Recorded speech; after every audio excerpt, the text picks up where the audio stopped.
அஸ்ஸலாமு அலைக்கும் வரஹ்மத்துல்லாஹி வபரகாத்துஹு. அல்ஹம்துலில்லாஹி நஹ்மதுஹு வ நஸ்தஈனுஹு வ நஸ்தக்ஃபிருஹு வ நஊது பில்லாஹி மின் ஷுரூரி அன்ஃபுஸினா வ மின் ஸய்யிஆத்தி அமாலினா மன் யஹ்திஹில்லாஹு ஃபலா முதில்ல லஹு வ மன் யுத்லில்ஹு ஃபலா ஹாதிய லஹு. வ அஷ்ஹது அல்லா இலாஹ இல்லல்லாஹு வஹ்தஹு லா ஷரீக லஹு வ அஷ்ஹது அன்ன முஹம்மதன் அப்துஹு வ ரசூலுஹு அம்மா பஅத். கண்ணியத்திற்குரிய எல்லாம் வல்ல அல்லாஹ் ஜல்ல ஷானஹு தஆலாவின் நல்லடியார்களே,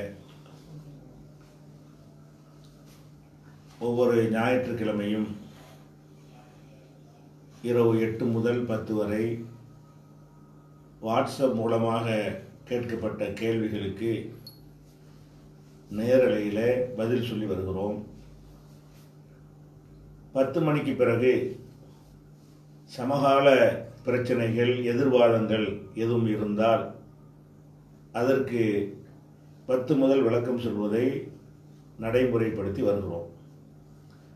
அந்த வகையில் இப்போது 8 முதல் 10 வரை கேள்விகளுக்கான பதிலையும், 10 மணியிலிருந்து சமகால நிகழ்வுகள் குறித்த விளக்கத்தையும் நம்ம பார்க்க இருக்கிறோம். முதலாவது கேள்வி கேட்ட ஒரு பேர் இல்லை, குவைத்திலிருந்து முகமது ரஃபீக் என்பவர் கேட்கிறார். குர்ஆனுக்கு முரண்பட்ட ஹதீஸுகளை பதிவு செய்த புகாரி, முஸ்லீம் ஆகியோர் உங்கள் பார்வையில் யார் அப்படின்னு கேட்குறாங்க. இது எது கேட்குறாங்கன்னு கேட்டால், குர்ஆனுக்கு முரண்படுகிற ஹதீஸுகளை ஏற்கக்கூடாது. குர்ஆன் என்பது மிக அதிக அளவிலே பாதுகாக்கப்பட்ட ஒரு வஹி. ஹதீஸை பொறுத்த வரைக்கும் ஓரிருவரால், சிலரால் அறிவிக்கப்படுகிற ஒரு செய்தி, சிலரால் அறிவிக்கப்படுகிற ஒரு செய்தி ஒட்டுமொத்த சமுதாயத்தினாலும் அறிவிக்கப்படுகிற திருக்குர்ஆன் செய்தியோடு முரண்படுமையானால் அந்த செய்தியை ஏற்கக்கூடாது என்று நம்ம சொல்லி வருகிறோம். இது ஹதீஸ் கலையிலே உள்ள ஒரு விதி தான். ஹதீஸ் கலையில் எந்த அளவுக்கு இது இருக்கிறது என்று சொன்னால், நம்பகமானவர்கள் அதிகமான பேர் அறிவிக்கிறதுக்கு மாற்றமாக கம்மியான பேர் அறிவிப்பது இருக்குமையானால் அதையும் தள்ளிவிட வேண்டும். இது ஹதீஸ் கலையில் உள்ள ஒரு விதி. அதாவது நம்பகமான 10 பேர் ஒரு செய்தியை ஒரே மாதிரி அறிவிக்கிறாங்க, ஒரு 5 பேர் அதுக்கு மாற்றமாக அறிவிக்கிறார்கள் என்று சொன்னால், அந்த 5 பேர் நம்பகமாக இருந்தாலும் அந்த ஹதீஸை நம்ம விட்டுறணும். ஏன்னா 5 பேரை விட 10 பேருடைய இதில் நம்பிக்கை கூட. 10 பேர் சமமாக இருக்கணும். அந்த 10 பேரும் நல்ல தரமான ஆட்களாக இருக்க வேண்டும். இந்த 5 பேர் அதே மாதிரி இருந்தார்களே ஆனால் அவ்வளோ பேர் நம்பகமான ஆட்கள் என்று வைத்து கொண்டாலும் நம்ம 5 பேர் சொல்வதை தள்ளிவிட்டு 10 பேர் சொல்வதை ஏற்றுக்கொள்ள வேண்டும். இதை ஹதீஸ குர்ஆன் நம்ம இந்த நிலைப்பாட்டை மறுக்கிறாங்கல்ல, குர்ஆனுக்கு முரண்படுற ஹதீஸை ஏற்றுக்கிற கூடாது என்ற நிலைப்பாட்டை மறுக்கிறாங்க இல்லையா, அவங்க இதை ஏற்றுக்கிறாங்க. எதை ஏற்றுக்கிறாங்க? அதிகமானவர் அறிவிக்கிற ஹதீஸுக்கு மாற்றமாக கம்மியானவர்கள் அறிவிக்கிற ஹதீஸ் இருக்குமேயானால் கம்மியானவர்கள் அறிவிக்கிற ஹதீஸை விட்டுறணும். இது ஷாது அப்படின்னு சொல்லி, அது மஹ்பூல், அது பாதுகாக்கப்பட்டது, இது ஷாது என்று சொல்லி அந்த விதி இருக்கிறது ஹதீஸில். அப்போ ஹதீஸ் அவங்களும் மறுக்கிறாங்க. அதாவது குர்ஆனுக்கு மாற்றமாக இருந்தால் ஏற்றுக்கிற கூடாதுன்னு சொன்னால் அவங்களுக்கு அதை ஒத்துக்கொள்ள முடியவில்லை. அதே நேரத்தில் ஹதீஸுக்கு ஹதீஸ் முரண்படுதுன்னு வைங்க, அப்போ எல்லாமே நம்பகமானவர் வழியாக அறிவிக்கப்படுதுன்னு வைங்க, அப்போ என்ன விதியை கடைப்பிடிக்கிறாங்கன்னு கேட்டால், அதிகமானவங்க அறிவிக்கிறதுக்கு மாற்றமாக கம்மியான ஆள் அறிவிக்கும் போது கம்மியான ஆட்கள்கிட்ட தான் தவறு ஏற்பட வாய்ப்பு இருக்கிறது, அதிகமான ஆள்கிட்ட தவறு ஏற்பட வாய்ப்பில்லை என்று சொல்லி அதை நிராகரிக்கணுங்கிறாங்க. ஹதீஸை நிராகரிக்கிறாங்க. ஹதீஸுக்கு ஹதீஸ் முரண்பட்டால் ஹதீஸை நிராகரிப்பாங்களாம். அப்போ ஹதீஸ் நிராகரிப்பார்களாக அவங்க ஆக மாட்டாங்களாம். குர்ஆனுக்கு முரண்படுது. குர்ஆன் என்பது என்ன? ஹதீஸுங்கிறது 10 பேர் 5 பேர் அறிவிக்கிற செய்தி ஹதீஸுங்கிறது. குர்ஆன்ங்கிறது ஒட்டுமொத்த சஹாபாக்களும் இதுதான் குர்ஆன் என்று அடுத்த சமுதாயத்துக்கு சொன்னார்கள். அந்த அடுத்த சமுதாயம் இதுதான் குர்ஆன் என்று அதுக்கடுத்த சமுதாயத்துக்கு சொல்லுது. சமுதாயமாகவே என்ன செய்கிறது? 1-2 பேர் சில மாற்று கருத்து சொல்லியிருந்தால் கூட ஒட்டுமொத்த அது கணக்கில் எடுத்துக்கொள்ளப்படாத சின்ன நம்பர் இப்னு மசூத் மாதிரி சில ஆளுக்கு என்ன செய்வாங்க, சிலது மறுத்திருப்பாங்க. அதை கழிச்சிட்டு பார்த்தால் ஒட்டுமொத்த உம்மத்துகளும் 14 நூற்றாண்டுகளாக சங்கிலி தொடராக இதுதான் அல்லாட்டிலிருந்து வந்த செய்தி என்று முகமது நபி சொன்னார்கள். அந்த ஒரு அடிப்படையில் நமக்கு செய்தி வருகிறது. இவ்வளவு பேர் சொல்வதற்கு மாற்றமாக ஹதீஸ் இருந்தால் எப்படி ஏற்றுக்கொள்வதுன்னு சொல்லி நம்ம கேட்கும்போது, அது எப்படி குரானுக்கு ஹதீஸ் முரண்படு, நீங்கள் வழங்குற தப்பா வழங்குறீங்க என்று சொல்றாங்க. அப்ப ஹதீஸுக்கு ஹதீஸ் முரண்படுகிற ஒத்துக்கிறாங்க, ஹதீஸுக்கு எப்படி ஹதீஸ் முரண்படுன்னு கேட்க மாட்டேங்கிறாங்க. அப்ப என்ன வழங்கி இருக்கிறது என்றால், குரானுடைய முக்கியத்துவத்தை விட அவர்களுக்கு ஹதீஸ் முக்கியத்துவம் கூடுதலாக தெரிகிறது. அப்படி வார்த்தெடுக்கப்பட்டுட்டாங்க. ஹதீஸ் ஹதீஸுங்கிற ஹதீஸை எந்த இடத்துல வைக்கணும், குரானை எந்த இடத்துல வைக்கணுங்கிறது விளங்காமல் வச்சுட்டாங்க. அப்போ நம்ம என்ன கேட்குறோம்னா, இந்த ஹதீஸில் இந்த ஷாதுங்கிறதை பதிவு செஞ்சுருக்கிறாங்கல்ல, ஷாதான ஹதீஸுகள்லாம். அப்போ அந்த இமாம்களுடைய நிலைமை என்ன? இதே கேள்வி நமக்கு மட்டும் வராது. இது குரானுக்கு முரண்பட்டால் ஹதீஸை ஏற்றுக்கொள்ளக்கூடாதுன்னு சொன்னால், அந்த ஹதீஸுகளை புகாரி முஸ்லிம்லாம் பதிவு செஞ்சுருக்கிறாங்க, அவங்க நிலை என்ன அப்படின்னு கேட்டால், நம்ம என்ன திருப்பி கேட்குறோம்னா, சாதாரண ஹதீஸுகள் இருக்குதுல்ல, அதை பதிவு செஞ்சுருக்கிறாங்கல்ல தங்கள் நூல்களில். அப்போ சாதாரண நூல்களில் பதிவு தவறான செய்தித்தான பதிவு பண்ணியிருக்கிறாங்க, அவங்க நிலைமை என்ன? இதே கேள்வி அங்கே யாரும் இதில் தப்பிக்க இயலாது. இந்த கேள்வி நாம மாத்திரம் பதில் சொல்ல வேண்டிய கேள்வி கிடையாது, அனைவரும் சொல்ல வேண்டிய கேள்வி. அப்போ குரானுக்கு மாற்றமான ஹதீஸில் அவங்க பதிவு செஞ்சிருந்தாலும் சரி, அதிகமானவர்கள் அறிவிக்கிறதுக்கு மாற்றமாக கம்மியானவர்கள் அறிவிக்கிறாங்களே அதை பதிவு செய்திருந்தாலும் சரி, அந்த ஆட்களை பற்றி என்ன கருத்து என்று கேட்டால் அதை பற்றி நம்ம ஒரு கருத்து சொல்ல வேண்டிய அவசியம் கிடையாது. புகாரி இமாம் என்ன, முஸ்லிம் என்னன்னு கேட்டால், மூசா நபி அவர்கள் ஃபிரௌனிடத்தில் சொன்ன அந்த பதிலை தான் நாம் பதிலாக சொல்லுவோம். என்ன பதில் சொன்னாங்க? ஃபிரௌன்கிட்ட போய் இந்த ஏகத்துவத்தை சொல்கிறாங்க. சொன்னோன்னு என்ன செய்யறாம, நீ இப்போ தான் புதுசாக சொல்கிற, இதுக்கு முந்தைய நம்ம முன்னோர்கள்லாம் அந்த கொள்கையில் இருக்கலை, அவங்க கதி என்ன அப்படின்னு கேட்குறான். என்ன கேட்குறான்? மூசா நபி இது சொன்னோன்னே அந்த கொள்கை சரியான்னு பார்க்கணும், அல்லது மூசா நபியுடைய கொள்கை தவறுன்னா அந்த வாதத்தை வச்சு அவன் எதிர்வாதம் செய்யணும்.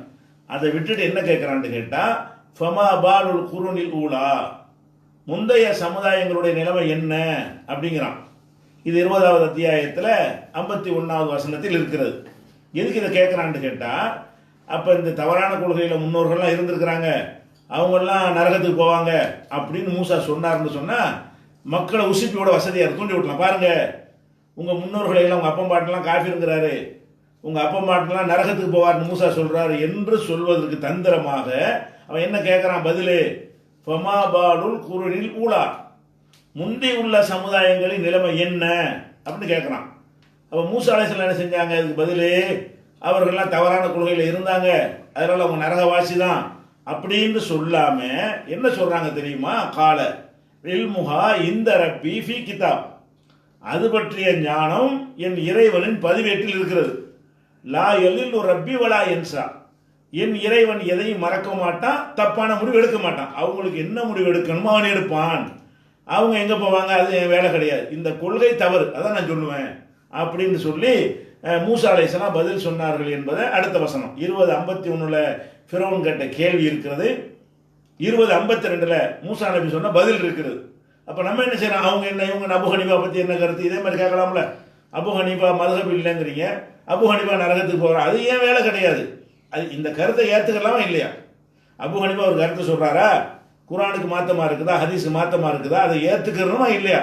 அதுதான் ஆய்வு செய்யுமே தவிர அவர் யாரு, அவர் யாருன்னு ஆய்வு செஞ்சு எனக்கு ஆக போகிறது என்ன, அது செய்யாதீங்கன்னு மூசா நபியுடைய அந்த வரலாறு மூலமாக அல்ல நமக்கு பாடங்கள் தர்றான். அதெல்லாம் சொல்லாதீங்க. முந்தி உள்ள ஆட்களை பற்றி பேசுகிறதா இருந்தால் அந்த கருத்து சரியா தவறா என்று மட்டும்தான் விவாதிக்கணும்.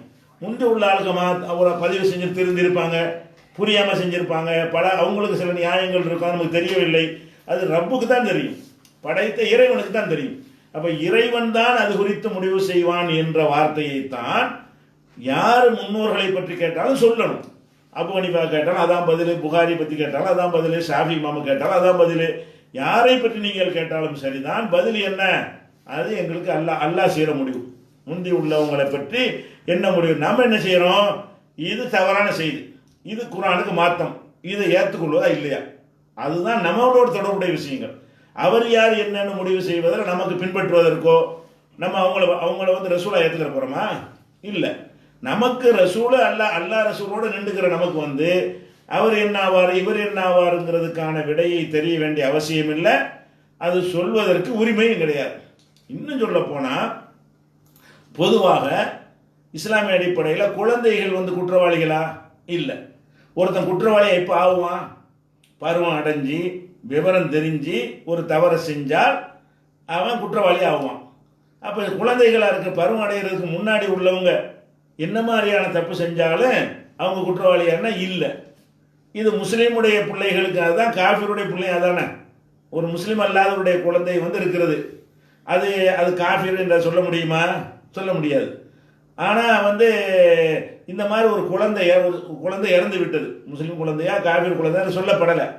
அப்போ ஒரு குழந்தை இறந்தவுடனே ஆயிஷா நாயகி சொல்கிறாங்க, அந்த செய்தி கிடைச்ச உடனே, அப்போ ரசூல் ஸல்லல்லாஹு அலைஹி வஸல்லத்துக்கு இப்போ இருக்கிறாங்க, அவங்களும் இதை கேட்டுட்டு இருக்கிறாங்க. அப்போ சொல்கிறாங்க, தூபாலஹு உஸ்பூரு மின் அசாஃபில் ஜன்னா, இந்த குழந்தைக்கு நற்செய்தி உண்டாகட்டுமாக, இது சொர்க்கத்தின் சிட்டுக்குருவிகளில் ஒரு சிட்டுக்குருவி, இந்த குழந்தை சொர்க்கத்துறை சிட்டுக்குருவி அப்படிங்கிறாங்க ஆயிஷா நாயகி. அவங்க எதை வச்சு சொல்கிறாங்க? நம்ம அறிந்திருக்கிற லாஜிக் பிரகாரம் அதான் சட்டம். லாஜிக் பிரகாரம் என்ன? குழந்தைக்கு குற்றம் கிடையாது. குழந்தை மூத்தா போச்சுன்னா அது திருடின குற்றம், கொலை செஞ்ச குற்றம், தொழுவிலைங்க குற்றம், நோன்பு வைக்கலைங்கிற எந்த குற்றம் வராது. குழந்தைங்கிறதுக்கு எந்த ஒரு கடமையும் அதில் ஆக்கவே இல்லை. ஒரு கடமையை ஆக்காமல் இருக்கும்போது அது மூத்தா இருக்கும் பொழுது சொர்க்கத்தின் சிட்டுக்குருவின்னு சொல்லலாம்னு ஆயிஷா நாயுடைய அவங்க அறிந்திருக்கிற மார்க்க அறிவு சொல்லுது. நம்ம அறிவு அப்படி தான் சொல்லணும். ஆனால் சொல்லலாமான்னு சொல்லக்கூடாது. ஏன்? நமக்கு உள் மனசில் அப்படி சொன்னாலும் குழந்தை அது என்ன செஞ்சு அதுக்கு எல்லாம் அப்படி தண்டிப்பான் என்று இருந்தாலும் அதை சொல்லக்கூடாது. என்ன செய்கிறாங்க ரசூல் ஸல்லல்லாஹு அலைஹி வஸல்லம்? அவளா தத்ரீன அன்னல்லாஹ் ஹலக்கல் ஜன்னத்தோ ஹலக்கன்னார் ஹலக்கலி ஹாதிஹி அகலன் ஒலி ஹாதிஹி அகலன். ஆயிஷா உனக்கு தெரியாதா? அல்லாஹ் சொர்க்கத்துக்கு சிலரை படைச்சிருக்கிறான், நரகத்துக்குன்னு சிலரை படைத்திருக்கிறான். சொர்க்கத்தையும் படைச்சிருக்கிறான், நரகத்தையும் படைச்சிருக்கிறான். அது அவன் தான் முடிவெடுப்பான். இது சொல்லுவது தவறாங்கிற விஷயத்திற்கு பேசக்கூடாது என்ற இந்த ஒரு இது முஸ்லீமில் வரக்கூடிய ஆதாரப்பூர்வமான ஹதீஸ். அப்போ இந்த ஒரு அடிப்படையில் நம்ம என்ன சொல்கிறோம்னு கேட்டால், புகாரியாக இருந்தால் முஸ்லீமாக இருந்தாலும் சரி, அவர்கள் செய்ததற்கு அவர்களை பற்றி நமக்கு மார்க் என்ன அது நாங்கள் போட தேவை கிடையாது. அவர் பதிவு செஞ்சிருந்தாலும் ஏற்றுக்கலாமா? நம்ம அமல் செய்கிற விஷயம் அங்கே தான் நிற்கிறது. குரானுக்கு மாற்றம் ஏற்றுக்கிற மாட்டோம். ஏன் ஏற்றுக்கிற மாட்டோம்? குரானுக்கு மாற்றோம், ஒரே வார்த்தை எல்லாம் தப்பிச்சுக்கலாம். அப்போ அந்த மாதிரி அடிப்படையில் தான் எடுக்கணுமே தவிர இது அவங்கள பற்றி என்ன இவங்கள பற்றி என்ன, நம்ம விட்டு மரணித்து போயிட்டாங்கல்ல அவங்கள பற்றி நம்ம என்ன செய்யக்கூடாது, ஜட்ஜ்மெண்ட் பண்ணிட்டு இருக்கக்கூடாது. அவங்களோட நமக்கு எந்த விதமான உறவோ கொடுக்கலோ எதுவுமே வரப்போறது இல்லை. இதுதான் அதுக்குரிய பதில். அடுத்தது அபுதாபியில இருந்து அபுபக்கர் சித்திக் என்கிற ஒரு சகோதரர் கேட்கிறாரு, அபுதாபியில இரண்டாவது ரக்காத்தில் அத்தஹியாத்தில் உட்கார்வது போல் 2 ரக்காத்து ஃபஜ்ர் தொழுகையில் உட்கார தேவையில்லை என்று சிலர் கூறுகின்றனர். 4 ரக்காத்தில் மட்டுமே உட்கார்ந்தால் போதும் என்று கூறுகின்றனர். இதை தெளிவுபடுத்துங்கள் அப்படின்னு கேட்குறாங்க. அதே ஒரு கேள்வி என்ன கேட்குறாரு முதல் விளைக்கணும். கேள்வி கேட்குறது என்னன்னு கேட்டால், நம்ம அத்தஹியாத்தில் உட்காரோம் இல்லையா, உட்காரும் போது 2 வகையாக உட்காரணும். எப்படி உட்காரணும்? முதல் 2 ரக்காத்து ஒரு லோஹர் என்று வைத்துக் கொள்ளுங்கள். 2வது ரக்காத்தில் நம்ம உட்காரோம். எப்படி உட்காருவோம் என்று கேட்டால், இடது காலை மடித்து இப்படி போட்டு அந்த இடது கால் மேலே உட்காருவோம். இது 2வது ரக்காத்தில் உட்காருவோம். அதே லோஹர் தொழுகையில் 4வது ரக்காத்தில் எப்படி உட்காருவோம் என்று கேட்டால், அந்த இடது காலை இப்படி இந்த வலது காலுக்கு உள்ள விட்டு தரையில் நம்ம இருப்பிடம் படுற மாதிரி என்ன செய்வோம், உட்காருவோம். அந்த மாதிரி உட்கார 4வது ரக்காத்து, அதாவது கடைசி ரக்காத்தில் உட்காரணும். இப்போ 2வது ரக்காத்தில் இப்படி உட்காரணும், 4வது ரக்காத்தில் இப்படி உட்கார்றதுக்கு ஆதாரங்கள் இருக்கிறது. இப்போ சிலர் என்ன செய்கிறாங்க, அது எப்படி புரிந்து கொள்வது என்று குழம்பி இப்போ ஃபஜ்ர் தொழுகை இருக்கிறது. இந்த ஃபஜ்ர் தொழுகை என்பதில் 2வது ரக்காத்தில் உட்காருவோமே அந்த மாதிரி உட்காருவதா, 4வது ரக்காத்தில் உட்காருவோமே அந்த மாதிரி உட்காருவதா அப்படின்னு வரும் பொழுது சிலர் என்னென்ன இதை புரிஞ்சுக்கிறாங்கன்னு கேட்டால், 2வது ரக்காத்தில் லோஹரில் உட்கார்ந்தாங்கல்ல, ஃபஜ்ருக்கு 2 ரக்காத்துன்னு இருக்கிறது, அப்போ 2வது ரக்காத்தாக இருக்கிறதுனால அது மாதிரி தான் உட்காரணும் அப்படின்ட்டு ஒரு கருத்துக்கு வர்றாங்க. ஆனால் அந்த 2வது ரக்காத் என்பது என்ற அடிப்படையில் எடுத்துக்கொள்வதா, கடைசி இருப்பாக இருந்தால் ஒரு மாதிரியாக உட்கார வேண்டும், இடைப்பட்ட இருப்புகளாக இருந்தால் அது ஒரு மாதிரியாக உட்காரணும் என்று புரிந்து கொள்வதா? இப்போ லோஹரில் முதல் உட்கார்றோம்ல, அது இடையில வர்ற இருப்பு, லாஸ்ட்டாக வந்து 4வது ரக்காத்தில் உட்கார்றோம்ல, அது 4 என்பதற்காக உட்காருகிறோமா, கடைசி என்பதற்காக உட்காருகிறோமா? 4 என்பதற்காக தான் உட்காருகிறோம் என்று அர்த்தம் செஞ்சால் ஃபஜ்ருடைய 2 ரக்காத்துக்கு இந்த நீங்கள் கேள்வி கேட்குறீங்கல்ல, சுட்டி காட்டுறீங்கல்ல, அந்த மாதிரி தான் உட்காரணும். கடைசி என்பதற்காக லோஹரில் உட்கார்ந்தோம் என்று சொன்னால் ஃபஜ்ரில் கடைசி 2வது ரக்காத்தும் கடைசி. அப்போ ஃபஜ்ருடைய 2வது ரக்காத்தில் எப்படி உட்காரணும்? லோஹருடைய 4வது ரக்காத்தில் உட்கார்ற மாதிரி தான் உட்காரணும். அது இடை ரக்காத்து இல்லை அப்படிங்கிறது அர்த்தத்துக்கு வரணும். இப்போ இதை எப்படி எடுத்துக்கொள்வது? ரசூல் ஸல்லல்லாஹு அலைஹி வஸல்லம் அவர்கள் முதல் 2வது ரக்காத்தில் ஒரு மாதிரியாகவும் 4வது ரக்காத்திலையும் ஒரு மாதிரியாக உட்கார்ந்தார்களே, அது என்ன அர்த்தத்தில் உட்கார்ந்தார்கள் அப்படின்னா அதற்கு சில ஹதீஸுகளில் நமக்கு விளக்கம் கிடைக்கிறது. அதாவது புகாரியில் வரக்கூடிய ஒரு ஹதீஸ் 828வது ஹதீஸ். அதில் என்ன வருதுன்னு கேட்டால், ஒய்தா ஜலச ஃபிர் ரக்காத்தில் ஆஹிரா, கடைசி ரக்காத்தில் உட்காரும் பொழுது 2 4ங்கிறது வராமல் எப்படி வருதுன்னு கேட்டால், கடைசி ரக்காத்தாக இருக்குமேயானால் அப்போ என்ன செய்வாங்கன்னா அந்த இடது காலில் உட்காராம இடது காலை வலது காலுக்குள்ள கீழே விட்டு என்ன செய்வாங்க, தரையில் இருப்பிடம் வர்ற மாதிரி உட்காருவாங்க அப்படிங்கிற ஹதீஸ் வந்து புகாரியில் 828 ஹதீஸில் வருது. இதில் பயன்படுத்துகிற வாசனை என்னன்னு கேட்டால், ஒய்தா ஜலச ஃபிர் ரக்காத்தில் ஆஹிரா, கடைசி ரக்காத்தில் இருக்கும்போது. அப்போ ஃபஜ்ரில் 2 இருந்தால் அது கடைசி தானே. இந்த ஹதீஸ் படி பார்த்தீங்கன்னா ஃபஜ்ர் தொழுகையில் நீங்கள் தொழுவு 2வது ரக்காத்தாக இருந்தாலும் அது 2 தானே கடைசி, மகரிபில் 3 தானே கடைசி. அப்போ எந்த ரக்காத்தில் கடைசின்னு வருகிறதோ, ஆனால் வித்திர் 1 ரக்காத்து தொழுகிறாரு, அதுதான் கடைசி. அப்போ வித்திர் 1 ரக்காத்து தொழுகிறாங்கன்னா அந்த 1 ரக்காத்து தான் கடைசி. 5 ரக்காத்து வித்திர் தொழுதாருன்னா அந்த 5 தான் கடைசி. கடைசி என்கிறதுக்குன்னு ஒரு இருப்பு, இடைப்பட்டதுக்கு ஒரு இருப்பு என்று விளங்குவதற்கு ஏற்றவாறு இந்த புகாரி ஹதீஸ் அமைந்திருக்கிறது. அதே மாதிரி இன்னொரு ஹதீஸ் வந்து இது தாரமிங்கிற நூலில் வருது. அதில் என்ன வருது? இது சஹீஹான ஹதீஸ் தான். ஹத்தா இதா கானத்தி சஜிதத்து அவில் காதத்துள்ளத்தி யகூனு ஃபீஹ தஸ்லீம், எந்த இருப்பில் சலாம் கொடுப்பார்களோ, நல்லா கவனிக்கணும், எந்த இருப்பில் சலாம் கொடுப்பார்களோ அந்த இருப்பில் அப்போ காலை என்ன செய்வாங்க, இடது காலை வந்து வலது காலுக்கு கீழே விட்டு தரையில் இருப்பிடம் பண்ணும்படி உட்காருவார்கள். அப்போ இதில் என்ன பயன்படுத்தப்படுதுன்னு கேட்டால், 2வது என்பதற்கான சட்டம் அல்லது எதுக்குள்ள சட்டம், எதில் சலாம் கொடுப்போமோ. அப்போ லோஹரில் 4வதுல சலாம் கொடுப்போம், மகரிபில் 3வதுல சலாம் கொடுக்கணும், முடிப்போம் தொழுகையை, சலாம் கொடுப்போம். ஃபஜ்ரில் 2வதுல தான் கொடுப்போம், 2 தானே இருக்கிறது. அப்போ எதில் நம்ம சலாம் கொடுக்க போகிறோமோ அந்த இருப்பாக இருந்தால் இருப்பிடப்படும்படி உட்காரணும். 2வதுங்கிறது அடிப்படை பார்க்கக்கூடாது. லோஹரில் 2வதுல உட்கார்ந்தாங்கன்னு சொன்னால் அது கடைசி இருப்பு இல்லை என்பதற்கு தான் அப்படி உட்கார்ந்தாங்க. ஃபஜ்ரில் 2வது என்பது வந்து கடைசி இருப்பு. லோஹரில் 4வது இருப்பு எந்த அந்தஸ்தில், 4வது ரக்காத்தில் உட்காருவது எந்த அந்தஸ்தில் இருக்கிறதோ அந்த அந்தஸ்தில் தான் ஃபஜ்ருடைய 2வது ரக்காத் இருக்கிறது. இந்த இது தாரமியில் வரக்கூடிய இந்த ஒரு ஹதீஸிலையும் விளங்குறது. அதே மாதிரி வந்து இன்னொரு ஹதீஸ் என்ன வருதுன்னு கேட்டால், ஹத்தா இதா கானத்து சஜிதத்துள்ளத்தி தக்கூனு ஹாத்திமத்த சலாத், எந்த இருப்பு வந்து தொழுகையின் இறுதியாக முடிவாக இருக்கிறதோ அந்த இருப்பில் வரும் பொழுது இப்படி உட்காருவார்கள் அப்படின்னு வருது. அப்போ இந்த ஹதீஸ்களை வைத்து பார்க்கும் பொழுது 2வதுக்கு ஒரு இருப்பு 4வதுக்கு இருப்புன்னு சட்டம் சொல்லக்கூடாது. எப்படி சொல்லணும்னு கேட்டால், தொழுகையில் பல இருப்பு இருக்கும்ல, அதாவது இடைப்பட்ட இருப்புகள் அதற்கு ஒரு விதமாக உட்கார வேண்டும், கடைசி இருப்புக்கு ஒரு மாதிரியாக உட்கார வேண்டும். அப்படி எடுத்து கொண்டோமே ஆனால் ஃபஜ்ருடைய 2வது ரக்காத்தில் அது கடைசி, அதுதான். அப்போ கடைசி இருப்புக்கு தகுந்தவாறு என்ன செய்யணும், உட்காரணும், தரையில் உட்கார மாதிரி உட்காரணுங்கிறது ஒரு அடிப்படையில் ரசூல் ஸல்லல்லாஹு அலைஹி வஸல்லம் சொல்லி தந்திருக்கிறாங்க. அதனால வந்து அந்த அபுதாபியில் யாரோ சொன்னார்கள்னா அவங்க அந்த மாதிரி நான் சொன்னேன்ல அப்படி புரிந்து கொண்டவங்க சொல்கிறாங்க. 2வது என்பதற்காக ரசூலுல்லாஹ் இருக்கவில்லை, கடைசிக்கு தான் இருந்தாங்க. இது இந்த கேள்விக்கான பதில்.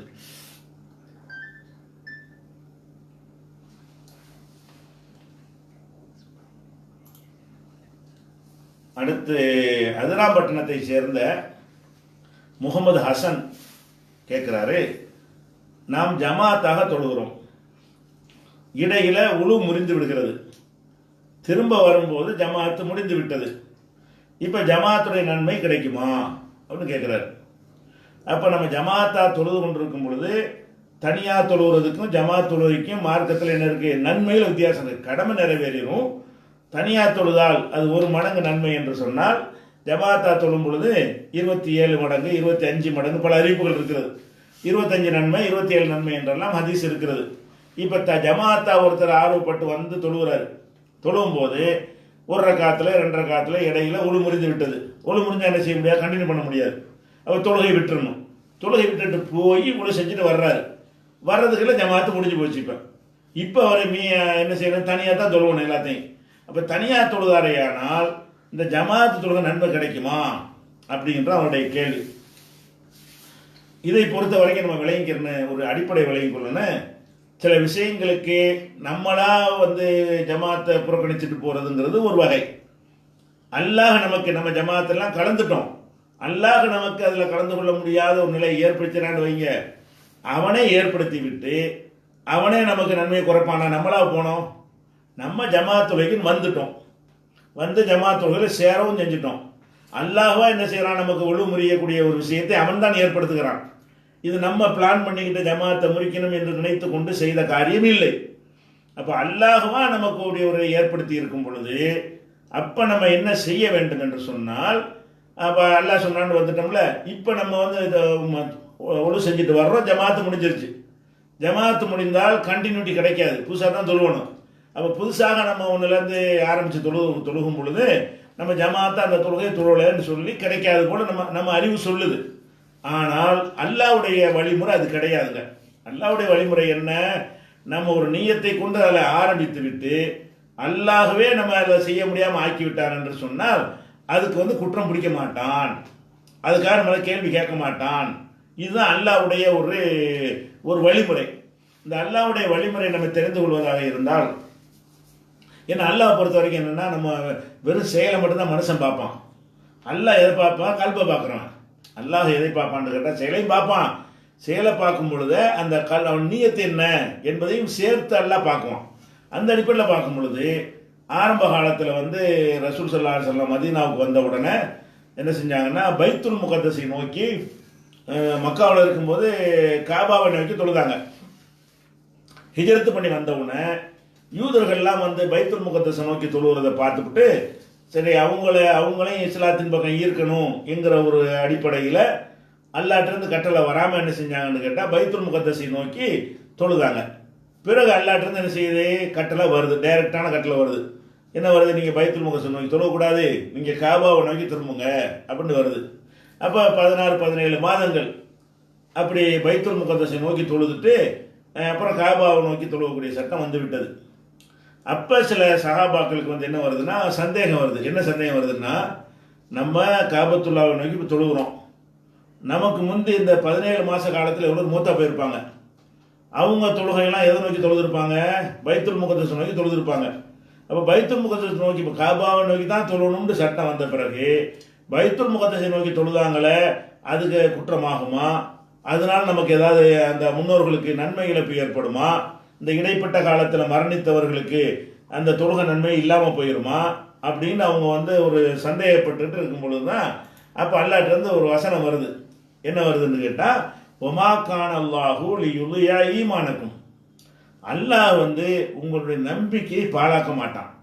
நீங்கள் காபாவை நோக்கி தொழுகிறதுக்கு பதிலாக பைத்துல் முகத்தஸை நோக்கி தொழுதார்கள்னு சொன்னால் அவங்களாவ தொழுதாங்க, அதை மார்க்கம்னு சொல்லி தானே தொழுதாங்க, மார்க்கத்தில் உள்ளதே தொழுதார்கள். அப்போ அல்லாஹ் சட்டம் தரல, அல்லாவே சட்டம் தராமல் இருக்கும் பொழுது நீ எப்படி காபாவை நோக்கி தொழுன்னு நல்லா கேட்பானா?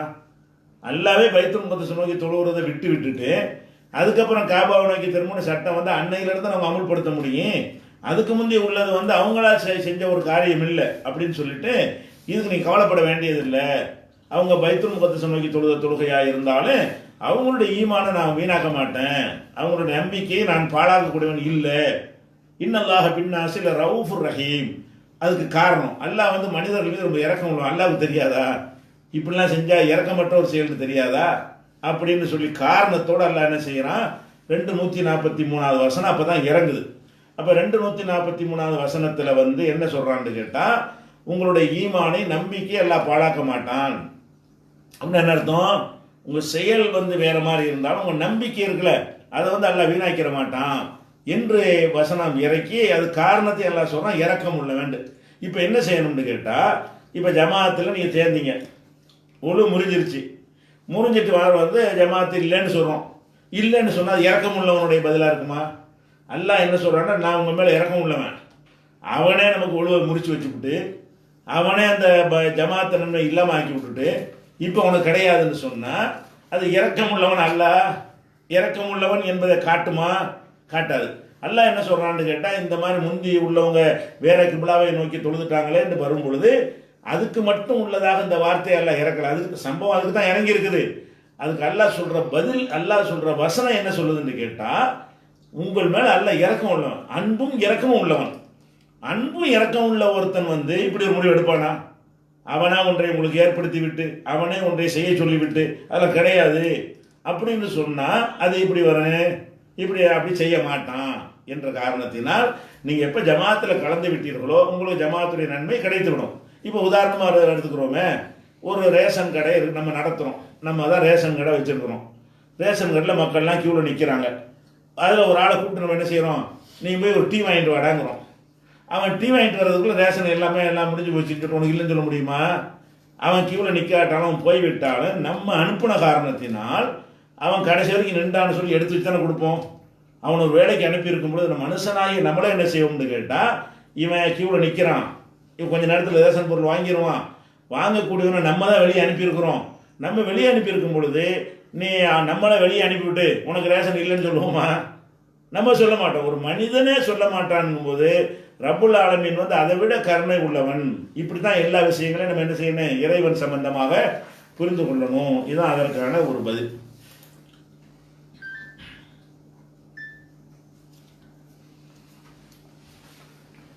அடுத்ததாக திருப்பூரை சேர்ந்த யாசின் என்கிற ஒரு சகோதரர் கேட்கிறாரு, தொற்று நோய் இல்லை என்று ஹதீஸ் உள்ள போது ஏன் இப்பொழுது சில காய்ச்சல்கள் ஒருவருக்கு ஒருவர் பரவுகிறது அப்படின்னு கேட்குறாரு. தொற்று நோய் வந்து இல்லை அப்படின்னு ஒரு ஹதீஸ் இருக்குது, ஆனால் நம்ம கண் கூட நம்ம பார்க்குறோம் தொற்று நோய் இருக்கிறது. அவர் கேள்வி என்னன்னு கேட்டால், ஒரு ஊரில் ஒரு ஆளுக்கு ஒரு டெங்கு காய்ச்சல் வந்துச்சுன்னு வைங்களேன், வந்தவொடனே என்ன செய்யுதுன்னா அதுலேருந்து அப்படி இப்படியே பல பேருக்கு என்ன செய்யுது, பரவி எடுக்கிறது. அப்போ தொற்று நோய் இல்லைங்கிறீங்க, ஒரு சீசனுக்கு வரக்கூடிய வைரஸ் காய்ச்சல் எல்லாம் தொற்று ஒருத்தரில் ஒருத்தர் தொட்டி கொண்டே வருகிறது. அப்படிங்கும் பொழுது அந்த அந்த ஹதீஸை நம்ம எப்படி எடுத்துக்கொள்வதுங்கிறதான் கேள்வி. இந்த தொற்று நோய் இல்லைங்கிற ஹதீஸ் இருக்குல்ல, அந்த ஒரு ஹதீஸை மட்டும் வைத்து கொண்டு இதை விளங்கக்கூடாது. தொற்று நோய் இல்லை என்கிறத வந்து ரசூல் ஸல்லல்லாஹு அலைஹி வஸல்லம் எந்த அர்த்தத்தில் சொன்னார்கள் அப்படின்ட்டு நம்ம தேடிப்போம். நம்மளாம் ஒரு அர்த்தம் கற்பிக்கக்கூடாது. ரசூலுல்லாஹ்வுடைய சொல்லிலிருந்த, ரசூல் ஸல்லல்லாஹு அலைஹி வஸல்லமுடைய சொல்லிலிருந்த இதை எந்த அர்த்தத்தில் அவங்க சொன்னாங்க அப்படிங்கிறத நம்ம ஆய்வு செய்யணும். ஆய்வு செஞ்சோம் என்று சொன்னால், உதாரணமாக அதற்கான விடை வந்து புகாரியில் 5717 5717 ஹதீஸில் என்ன வருதுன்னு கேட்டால், இப்போ ரசூல் ஸல்லல்லாஹு அலைஹி வஸல்லம் இந்த வாசகத்தை லா அதுவா தொற்று நோய் இல்லை அப்படின்னு சொல்கிறாங்க. அப்போ என்ன செய்கிறாரு, ஒருத்தர் கிராமவாசி கேள்வி கேட்குறாரு, ரசூல்லாட்ட கேள்வி கேட்குறாரு. நீங்கள் கேட்ட மாதிரி, இந்த திருப்பூர் யாசின் கேட்ட மாதிரி என்ன செய்கிறாருன்னு கேட்டால், ரசூல் ஸல்லல்லாஹு அலைஹி வஸல்லம் கேட்குறாரு, அல்லாஹ்வுடைய தூதரை நீங்கள் தொற்று நோய் இல்லைங்கிறீங்க, எவ்வளோ மான்குட்டிகளைப் போல ஒட்டகங்களை நாங்கள் வந்து வளர்த்துக்கிறோம், ஒரு ஒட்டகத்துக்கு நோய் வந்து விடுகிறது, உடனே சரசரசன்று எல்லாத்துக்கும் வந்து விடுகிறது. நல்லா தான் நாங்கள் ஒட்டகத்தை வச்சுக்கிட்டு இருக்கிறோம், ஒரு ஒட்டகத்துக்கு நோய் வந்துடுது, வந்த உடனே மற்ற ஒட்டகத்துக்கு வந்துட்டு நீங்கள் இல்லைங்கிறீங்க இருக்குத. இதே கேள்வி ரசூலுல்லாஹ் சந்தித்த கேள்வி இது. நம்ம என்ன கேள்வி இப்போ சந்திக்கிறோமோ இதை டிட்டோ அப்படியே ரசூல் ஸல்லல்லாஹு அலைஹி வஸல்லம் சந்திக்கிறாங்க. எப்படி நாங்கள் பார்க்குறோமே தொற்று நோய் இருக்குத, ஒரு ஒட்டகத்துக்கு நல்லா இருந்த ஒட்டகம் ஒரு ஒட்டகத்துக்கு நோய் வருது, வந்தவுடனே எல்லாத்துக்கும் வந்துடுது அப்படின்ற அவர் என்ன செய்கிறாரு, ரசூல் ஸல்லல்லாஹு அலைஹி வஸல்லம் எதிர்கேள்வினா கூடுதல் விளக்கத்துக்கான ஒரு எதிர்கேள்வி கேட்குறாரு. அப்போ ரசூல் ஸல்லல்லாஹு அலைஹி வஸல்லம் செய்கிறாங்கன்னா அப்படிலாம் வரலைன்னு சொல்லலை, அவர் அதானே கேட்குறாரு, அந்த ஒட்டகத்திலிருந்து மற்ற ஒட்டகத்துக்கு வருதுங்கிறது பொய் அப்படி சொல்லலை. அப்படி இருந்தால் அதை சொல்லியிருக்கணும். ரசூல் ஸல்லல்லாஹு அலைஹி வஸல்லம் அவர்கள் தொற்று நோய் இல்லை என்பதை வந்து இப்போ நம்ம விளங்கி இருக்கிறோம்ல, அந்த கிராமவாசி விளங்கி இருந்தார்ல, அந்த அர்த்தத்தில் ரசூலுல்லாஹ் சொல்லி இருந்தால் அப்படி வர கிடையாது, ஒன்றுலேருந்து ஒன்றுக்கு பரவாது அப்படி சொல்லியிருக்கணும். அப்படி சொல்லாமல் ஃபமன் ஆதல் அவ்வல், தொற்று நோய் வருதுங்கிறீல, அந்த ஒரு ஒட்டகத்துக்கு வச்சுல, அது எப்படி வச்சு தொத்துனுச்சுன்னு கேட்டாங்க. ரசூல் ஸல்லல்லாஹு என்ன கேள்வி கேட்குறாங்கன்னா, அந்த ஒரு ஒட்டகத்திலிருந்து மற்ற ஒட்டகத்துக்கு தொத்துனுச்சுல, அதை கேள்வியாக கேட்கல. எதை கேள்வியாக கேட்குறாங்கன்னா, ஃபமன் அதல் அவ்வல், முதல் ஒட்டகத்துக்கு தொத்துனவன் யார், தொற்ற வைத்தது யார், எந்த ஒட்டகம்? ஃபர்ஸ்ட் ஒரு நோயே இல்லாமல் எல்லா ஒட்டகமும் இருக்கிறது, ஒரு ஒட்டகத்துக்கு முதல்ல நோய் வருது, அது யார் தொத்த செய்தது அப்படின்னு கேட்குறாங்க. இந்த கேள்வியுடைய அர்த்தம் என்ன? அது ஒன்றிலிருந்து இன்னொன்றுக்கு தொற்றுவதை ரசூலுல்லாஹ் மறுக்கவில்லை. வேற எப்படி மறுக்கிறாங்கன்னா, ஒரு நோய் என்று சொன்னாலேயே தொற்று மூலமாக தான் வரும் அப்படின்ற ஒரு நம்பிக்கையில் இறைவனுக்கு எந்த ரோலும் இல்லை, அதில் இறைவனுக்கு எந்த ஒரு பங்கும் இல்லை அந்த முடிவில் அப்படிங்கிற அர்த்தம் வர்ற மாதிரி தொற்று மூலமாக தான் வரும் அப்படின்னு நினைத்து விடாமல், நோயை இறைவன் கொடுப்பான், ஒன்று கொடுத்துருவான், அதுக்கப்புறம் அதிலிருந்து தொற்றுவது மறுக்கத்தக்கது கிடையாது. அந்த முதல் நோயின்றாலே தொற்று தான், தொற்று வழியாக தான் வந்து தீரும் அப்படின்னு நினைத்திடக்கூடாது. ஒரு சீசனில் சில சீசனில் அந்த கிருமி இல்லாமல் போயிடுது உலகத்தில்.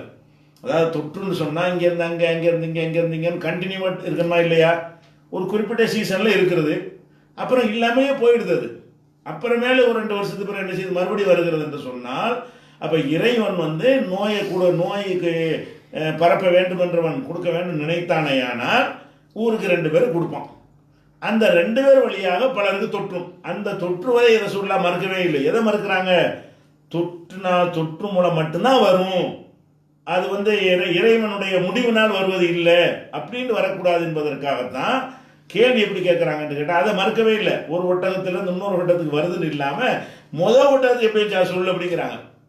அதுக்கு என்ன பதில்? ஒட்டகத்துக்கு வச்சு அல்லாஹ் வர செஞ்சான். அப்போ அல்லாஹ் தான் நோயை கொடுக்குறான்ங்கிற நம்பிக்கை பாதிக்காத வகையில் தொற்று நோய் நம்பணும். எப்படி நம்பணும்? தொற்று நோய் எப்படி நம்ப வேண்டும் என்றால், அல்லாஹ் ஒரு நோயை ஏற்படுத்துவான், அவன் தான் அந்த நோய் கிருமி அனுப்புகிறான், அவன் தான் நோயை உண்டாக்குகிறான். உண்டாக்கின பிறகு அதிலிருந்து மற்றவர்களுக்கு அவன் வழியாக வருவதற்கு அவன் செய்கிறான். அந்த கிருமி டோட்டலாக நீங்கள் அழிச்சு விட்டாலும் சரிதான், உண்டாக்க நினைச்சால் புதுசாக உண்டாக்குவான், உண்டாக்கி ஒரு ஆளுக்கு அந்த நோயை வர வைப்பான், அவரிலிருந்து பலருக்கும் பரவும். அப்போ பலருக்கும் பரவுறதுங்கிற அடிப்படையை ரசூல் ஸல்லல்லாஹு அலைஹி வஸல்லம் செய்யல, மறுக்கல. அப்போ நீங்கள் என்ன செய்யக்கூடாது? இறைவனுக்கு நோய் அந்த கிருமியெல்லாம் ஒழிச்சு விட்டோம்னா இனிமேல் நோயை வராது, அது கிடையாது. அது வரும். அது அந்த அல்லாஹ் நாடுனா என்ன செய்யும், எல்லாமே யார்கிட்டமிருந்து நோயே இல்லாமல் ஆக்கி விட்டாலும் கூட, அந்த கிருமியை உலகத்திலிருந்து முற்றாக நீங்கள் அழித்து விட்டாலும் கூட, அல்லாஹ் நாடும் போது என்ன செய்யும், அந்த தொற்று நோய் உண்டாகும், அவன் அனுப்புவான், ஒருத்தனை போய் அது படும் அப்படிங்கிறத வச்சுக்கிறணும். அது போக இன்னொன்னே நம்ம பார்க்குறோம். அப்போ ஒரு தொற்று நாள் தான் வருதுன்னு சொன்னீர்களே, ஆனால் ஒரு ஒட்டகத்துக்கு, ஒரு மனுஷனுக்கு டெங்கு காய்ச்சல் வருது, அந்த வீட்டில் உள்ள யாருக்கும் வரமாட்டேங்குது, ஏற்ற வீட்டில் ஒருத்தனுக்கு வந்துடுது. ஒருத்தனுக்கு வரக்கூடிய அந்த தொற்றுனா அந்த தொற்று தான் ஆகணுங்கிறத எடுத்துடக்கூடாது. ஒருத்தருக்கு தொற்று நோய் வருதுன்னு சொன்னால் அந்த நோயிலிருந்து அந்த கிருமிகள் பரவும். யார் அந்த கிருமிகளுக்கு தாக்குற அளவுக்கு பலவீனமாக இருக்கிறார்களோ அவர்களை பிடிச்சிக்கிறோம். அதை எதிர்த்து போராடுற அளவுக்கு உடலில் ஒரு ஆரோக்கியம் அந்த மாதிரி இருக்குமையானால், அல்லாவுடைய நாட்டமும் இருக்குமையானால் அவருக்கு தொற்றாமல் போய் விடுகிறதா இல்லையா? ஒருத்தனுக்கு வந்தால் யாருக்கு முதல்ல பரவணும்? ஒரு ஜலதோஷம் வந்து விட்டால் அது ஜலதோஷ கிருமி பரவும்னு சொல்கிறோம். யாருக்கு பரவணும்? ஒரு குழந்தைக்கு வந்தால் தாய்க்கு தான் பரவணும், அப்போ தகப்பனுக்கு பரவணும், குடும்பத்தில் உள்ள அண்ணன்மார்களுக்கு பரவணும், வீட்டில் உள்ள அத்தனை பேருக்கும் பரவணும், அதுக்கப்புறம் வெளியில் உள்ள ஆளுகளுக்கு பரவணும். அப்படி பரவுதா? இல்லை. ஒரு தொற்று நோயும் சொல்லக்கூடிய ஒரு நோய் ஒரு வீட்டில் வருகிறது, அந்த ஒருத்தனுக்கு தான் வருகிறது, அந்த வீட்டில் உள்ள யாருக்கும் வராமையே போயிடுது. அதே நேரத்தில் 4 வீடு தள்ளி ஒருத்தனுக்கு வருது.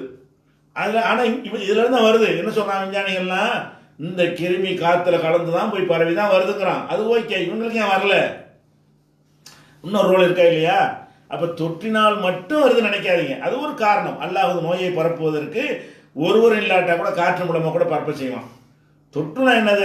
அந்த கிருமிகள் வந்து தொற்று நோய்னு சொல்கிறவங்க கூட என்ன சொல்கிறான்னு கேட்டால், அவனே பரப்புறான்னு சொல்லலை. இவனுக்கு வந்த அந்த நோய், இவனுடைய இருமல், தும்மல், இவன் வாய் வைக்கிறது, மூச்சு விடுவது, அதன் மூலமாக அந்த கிருமி வெளியேறி அந்த கிருமி தான் போய் வந்துக்கிட்டு அவனுக்கு நோயை உண்டாக்குறதே தவிர இவனே உண்டாக்குறதுன்னு கிடையாது.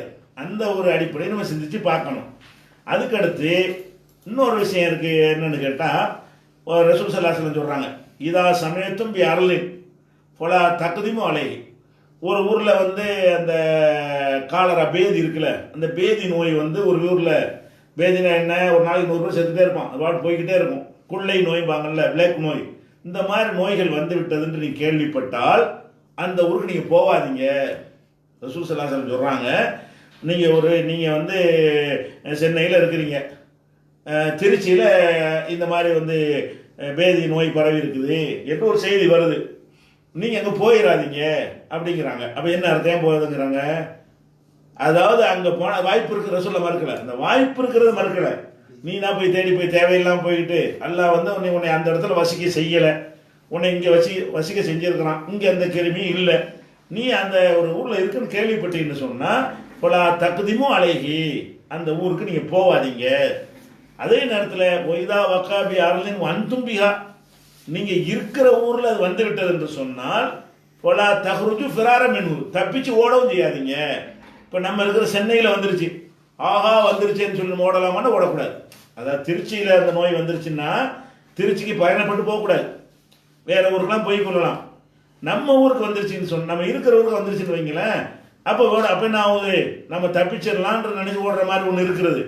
அது போக அங்கே இருக்கிற மக்களை வந்து காப்பாற்றுறதுக்கு ஆட்கள் எல்லாரும் விட்டு போயிட்டாங்கன்னா அப்போ இறந்த ஆட்களை யார் புதைக்கிறது, அது வைத்தியத்துக்கு யார் கூட்டு போகிறது, அந்த ஒரு மனிதாபிமான கடமைகள்லாம் பொறுப்புகள்லாம் இருக்கும் பொழுது ஓடிடக்கூடாது. அப்படி ஓடுவதனால என்ன ஆகும், இவன்ட்டு அந்த கிருமி தொத்தி இருக்குமே, ஆனால் இவன் போகிறதுனால அடுத்த ஊருக்கு போய் சேர்ந்துடும், அந்த மாதிரியான நிலை ஏற்படும். அந்த என்ன விளங்குதுன்னு கேட்டால் அந்த பரவுதல்ங்கிற அம்சத்தை ரசூல் ஒத்துக்கிறாங்களே, இதில் ஏன் போவானாங்கிறாங்க? ஒரு ஊரில் இருக்குது போவாதீங்கன்னு அர்த்தம், நீங்கள் போனால் அங்கிருந்து உங்களுக்கு வந்துடும் தான் அர்த்தம். அப்போ தொத்து நோய் என்பதை நீங்கள் இன்றைக்கு விஞ்ஞானிகள் என்ன மாதிரி எடுத்துக்கொள்கிறான்னா அப்படி தான் இஸ்லாம் சொல்லுது. தொத்து நோய் இல்லைன்னு விஞ்ஞானி என்ன சொல்கிறான்னு கேட்டால் அந்த கிருமி மூலம் பரவும், எல்லாத்துக்கும் பரவணும் அவசியம் கிடையாது, அதற்குரிய காரண காரியங்களில் வரும்போது பரவ வாய்ப்பு இருக்கிறது. இப்படி நம்பினோமையானால் அது வந்து இஸ்லாமிய நம்பிக்கை என்ன செய்யாது, அது பாதிக்காது. இது வந்து புகாரியில் 5729 ஹதீஸில் இருக்கிறது. இது குறித்து நம்ம நீண்ட காலத்துக்கு முன்னாடியே தொற்று நோய் உண்டா அப்படின்னு ஒரு ஆர்டிக்கலே போட்டிருக்கிறோம். ஆன்லைன் pj.netல அந்த ஆர்டிக்கல் இருக்கிறது. உங்களுக்கு இன்ஷால்லா நாளைக்கு அந்த ஆர்டிக்கலோட லிங்கையும் நம்ம முகநூலில் என்ன செய்வோம், பதிவிட்டுருவோம். அதில் கட்டுரை வடிவில் தெரிஞ்சுக்கிறங்க.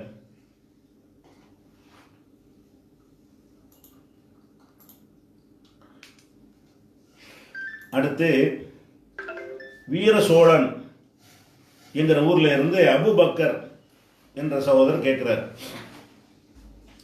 என்ன கேட்குறாருன்னா, ஜமாத்து தொழுகையில் இமாம் அவர்கள் தக்பீர் கூறும்போது நாமும் சேர்ந்து கட்டாயம் தக்பீர் கூற வேண்டுமா? கூறவில்லையானால் அவர் கட்டுப்பட்டு ருக்கு சஜிதா செய்கிறோமே, அது குற்றமா அப்படின்னு கேட்குறாரு. அது என்ன கேள்வியுடைய சாராம்சம் என்னன்னு கேட்டால், இமாமு ருக்கு இமாம் அல்லாஹ் அக்பருங்கிறாரு, நம்மளும் அல்லாஹ் அக்பர் கூறணுமான்னு கேட்குறாரு. கூறணும்னு சொன்னால் அவருக்கு பஞ்சாயத்து இல்லை, இப்போ அப்படி கூற வேண்டியதில்லை அப்படின்னு சொன்னால் அவர் என்ன கேள்வி கேட்குறாருன்னா, அப்போ இமாம் தக்பீர் கூறும்போது கூற வேண்டியதில்லைங்கிறீங்க, அப்போ இமாம் ருக்கு போனால் நீங்கள் சேர்ந்து பின்னாடி ருக்கு போகிறீங்க, சைதாக்குனா சைதாக்கு போகிறீங்க, இதில் பின்பற்ற மாதிரி அதில் பின்பற்ற வேண்டியதானே அப்படின்னு கேட்குறாரு. அப்போ முதல்ல சட்டத்தை தெரிஞ்சுக்கிறோம். சட்டம் என்னன்னு கேட்டால், இமாமை பின்பற்றுதல் என்பது வந்து எப்படியெல்லாம் பின்பற்றணும், எதில் பின்பற்றணும் சட்டம் இருக்கிறது. எதில் பின்பற்றணும் என்பதை ரசூல் ஸல்லல்லாஹு அலைஹி வஸல்லம் தெளிவாக விளக்கிட்டாங்க.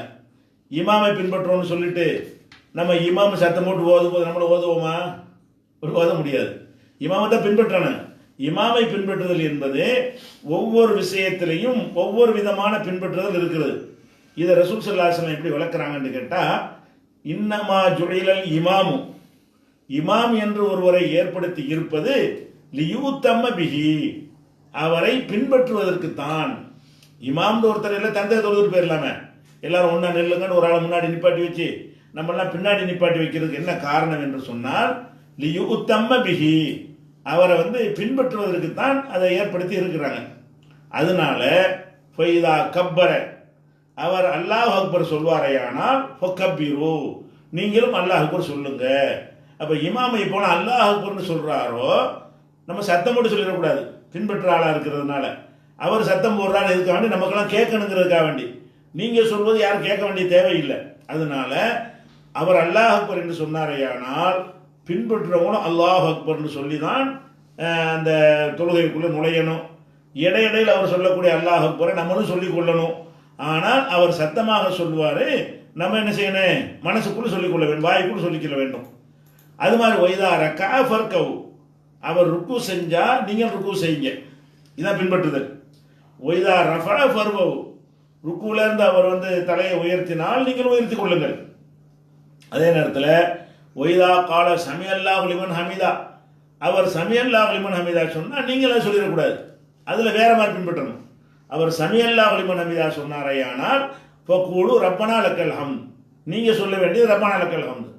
அவர் சமியல்லாஹு லிமன் ஹமிதான்னு அவர் சொல்லுவார், நீங்களும் சேர்ந்து சமியல்லாஹு லிமன் ஹமிதா சொல்லாமல் அதில் மட்டும் பின்பற்றுவதற்கு பதிலாக வேற வார்த்தையை நீங்கள் சொல்லணும். என்ன சொல்லணும், ரப்பனா லக்கல் ஹம்து, அப்படி நீங்கள் பின்பற்றி கொள்ள வேண்டும்.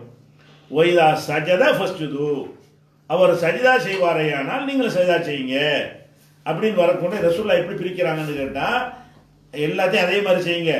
சமியல்லாஹு லிமன் ஹமிதாவில் பின்பற்றுதல் என்ன இல்லை, கிடையாது. நம்மளும் சமியல்லாஹு லிமன் தனியாக தொழும்போது நம்ம சொல்லிக்கிறோம், இமாமை ஃபாலோ பண்ணும்போது சமியல்லாஹு லிமன் ஹமிதா சொன்னால் நம்ம ரப்பனா லக்கல் ஹம்து அல்ல ரப்பனா வலக்கல் ஹம்து அப்படின்னு சொல்லணுமே தவிர சமியல்லாஹு லிமன் ஹமிதா சொல்லக்கூடாது. அதே மாதிரி இமாம் ஓதுறாருன்னா சத்தமிட்டு ஓதுறது தான் சொல்கிறாங்க. சத்தமிடாமல் ஓதுனா நமக்கு தெரியாது, என்ன ஓதுறான்னு தெரியாது. சத்தமிட்டு ஓதுவாரையானால் வைதா கரா ஃபான்சித்து, அவர் ஓதுனா வாயை மூடுங்க. ஓதும் போது பின்பற்றுதல் என்ன, கேட்கறது தான். ஒருவர் ஓதும் பொழுது நம்ம பின்பற்றுவது என்பதுக்கு அர்த்தம் என்னன்னு கேட்டால் அதை செவிமடுத்து கேட்கணும், அப்போ ஓதிடக்கூடாது. இது ரசூல் ஸல்லல்லாஹு அலைஹி வஸல்லம் காட்டுறாங்க. இது புகாரியில் 733வது ஹதீஸில் இருக்கிறது. இது இந்த இமாம் ஓதினால் வாய மூடுங்கிற அந்த வாசகம் இல்லை, அது அல்லாத மற்ற வாசகங்கள்லாம் புகாரில் இருக்கிறது. இமா இதா கர ஃபான்சித்து அப்படிங்கிற வாசகம் முஸ்லீமில் இருக்குது. அதனால இமாம் தக்பீர் கொண்டால் நம்மள என்ன செய்யணும், தக்பீர் சொல்லணும், ருக்குவுக்கு ருக்கு செய்யணும், சைதாவுக்கு சைதா செய்யணும், ரப்பனா லக்கல் ஹம்துனா சமியல்லாஹு லிமன் ஹமிதா சொல்லணும். அவர் சத்தம் போட்டு ஓதுனா நம்ம வாயை மூடி கேட்டுக்கொண்டு இருக்கணும். இதுதான் அதற்கான பதில்.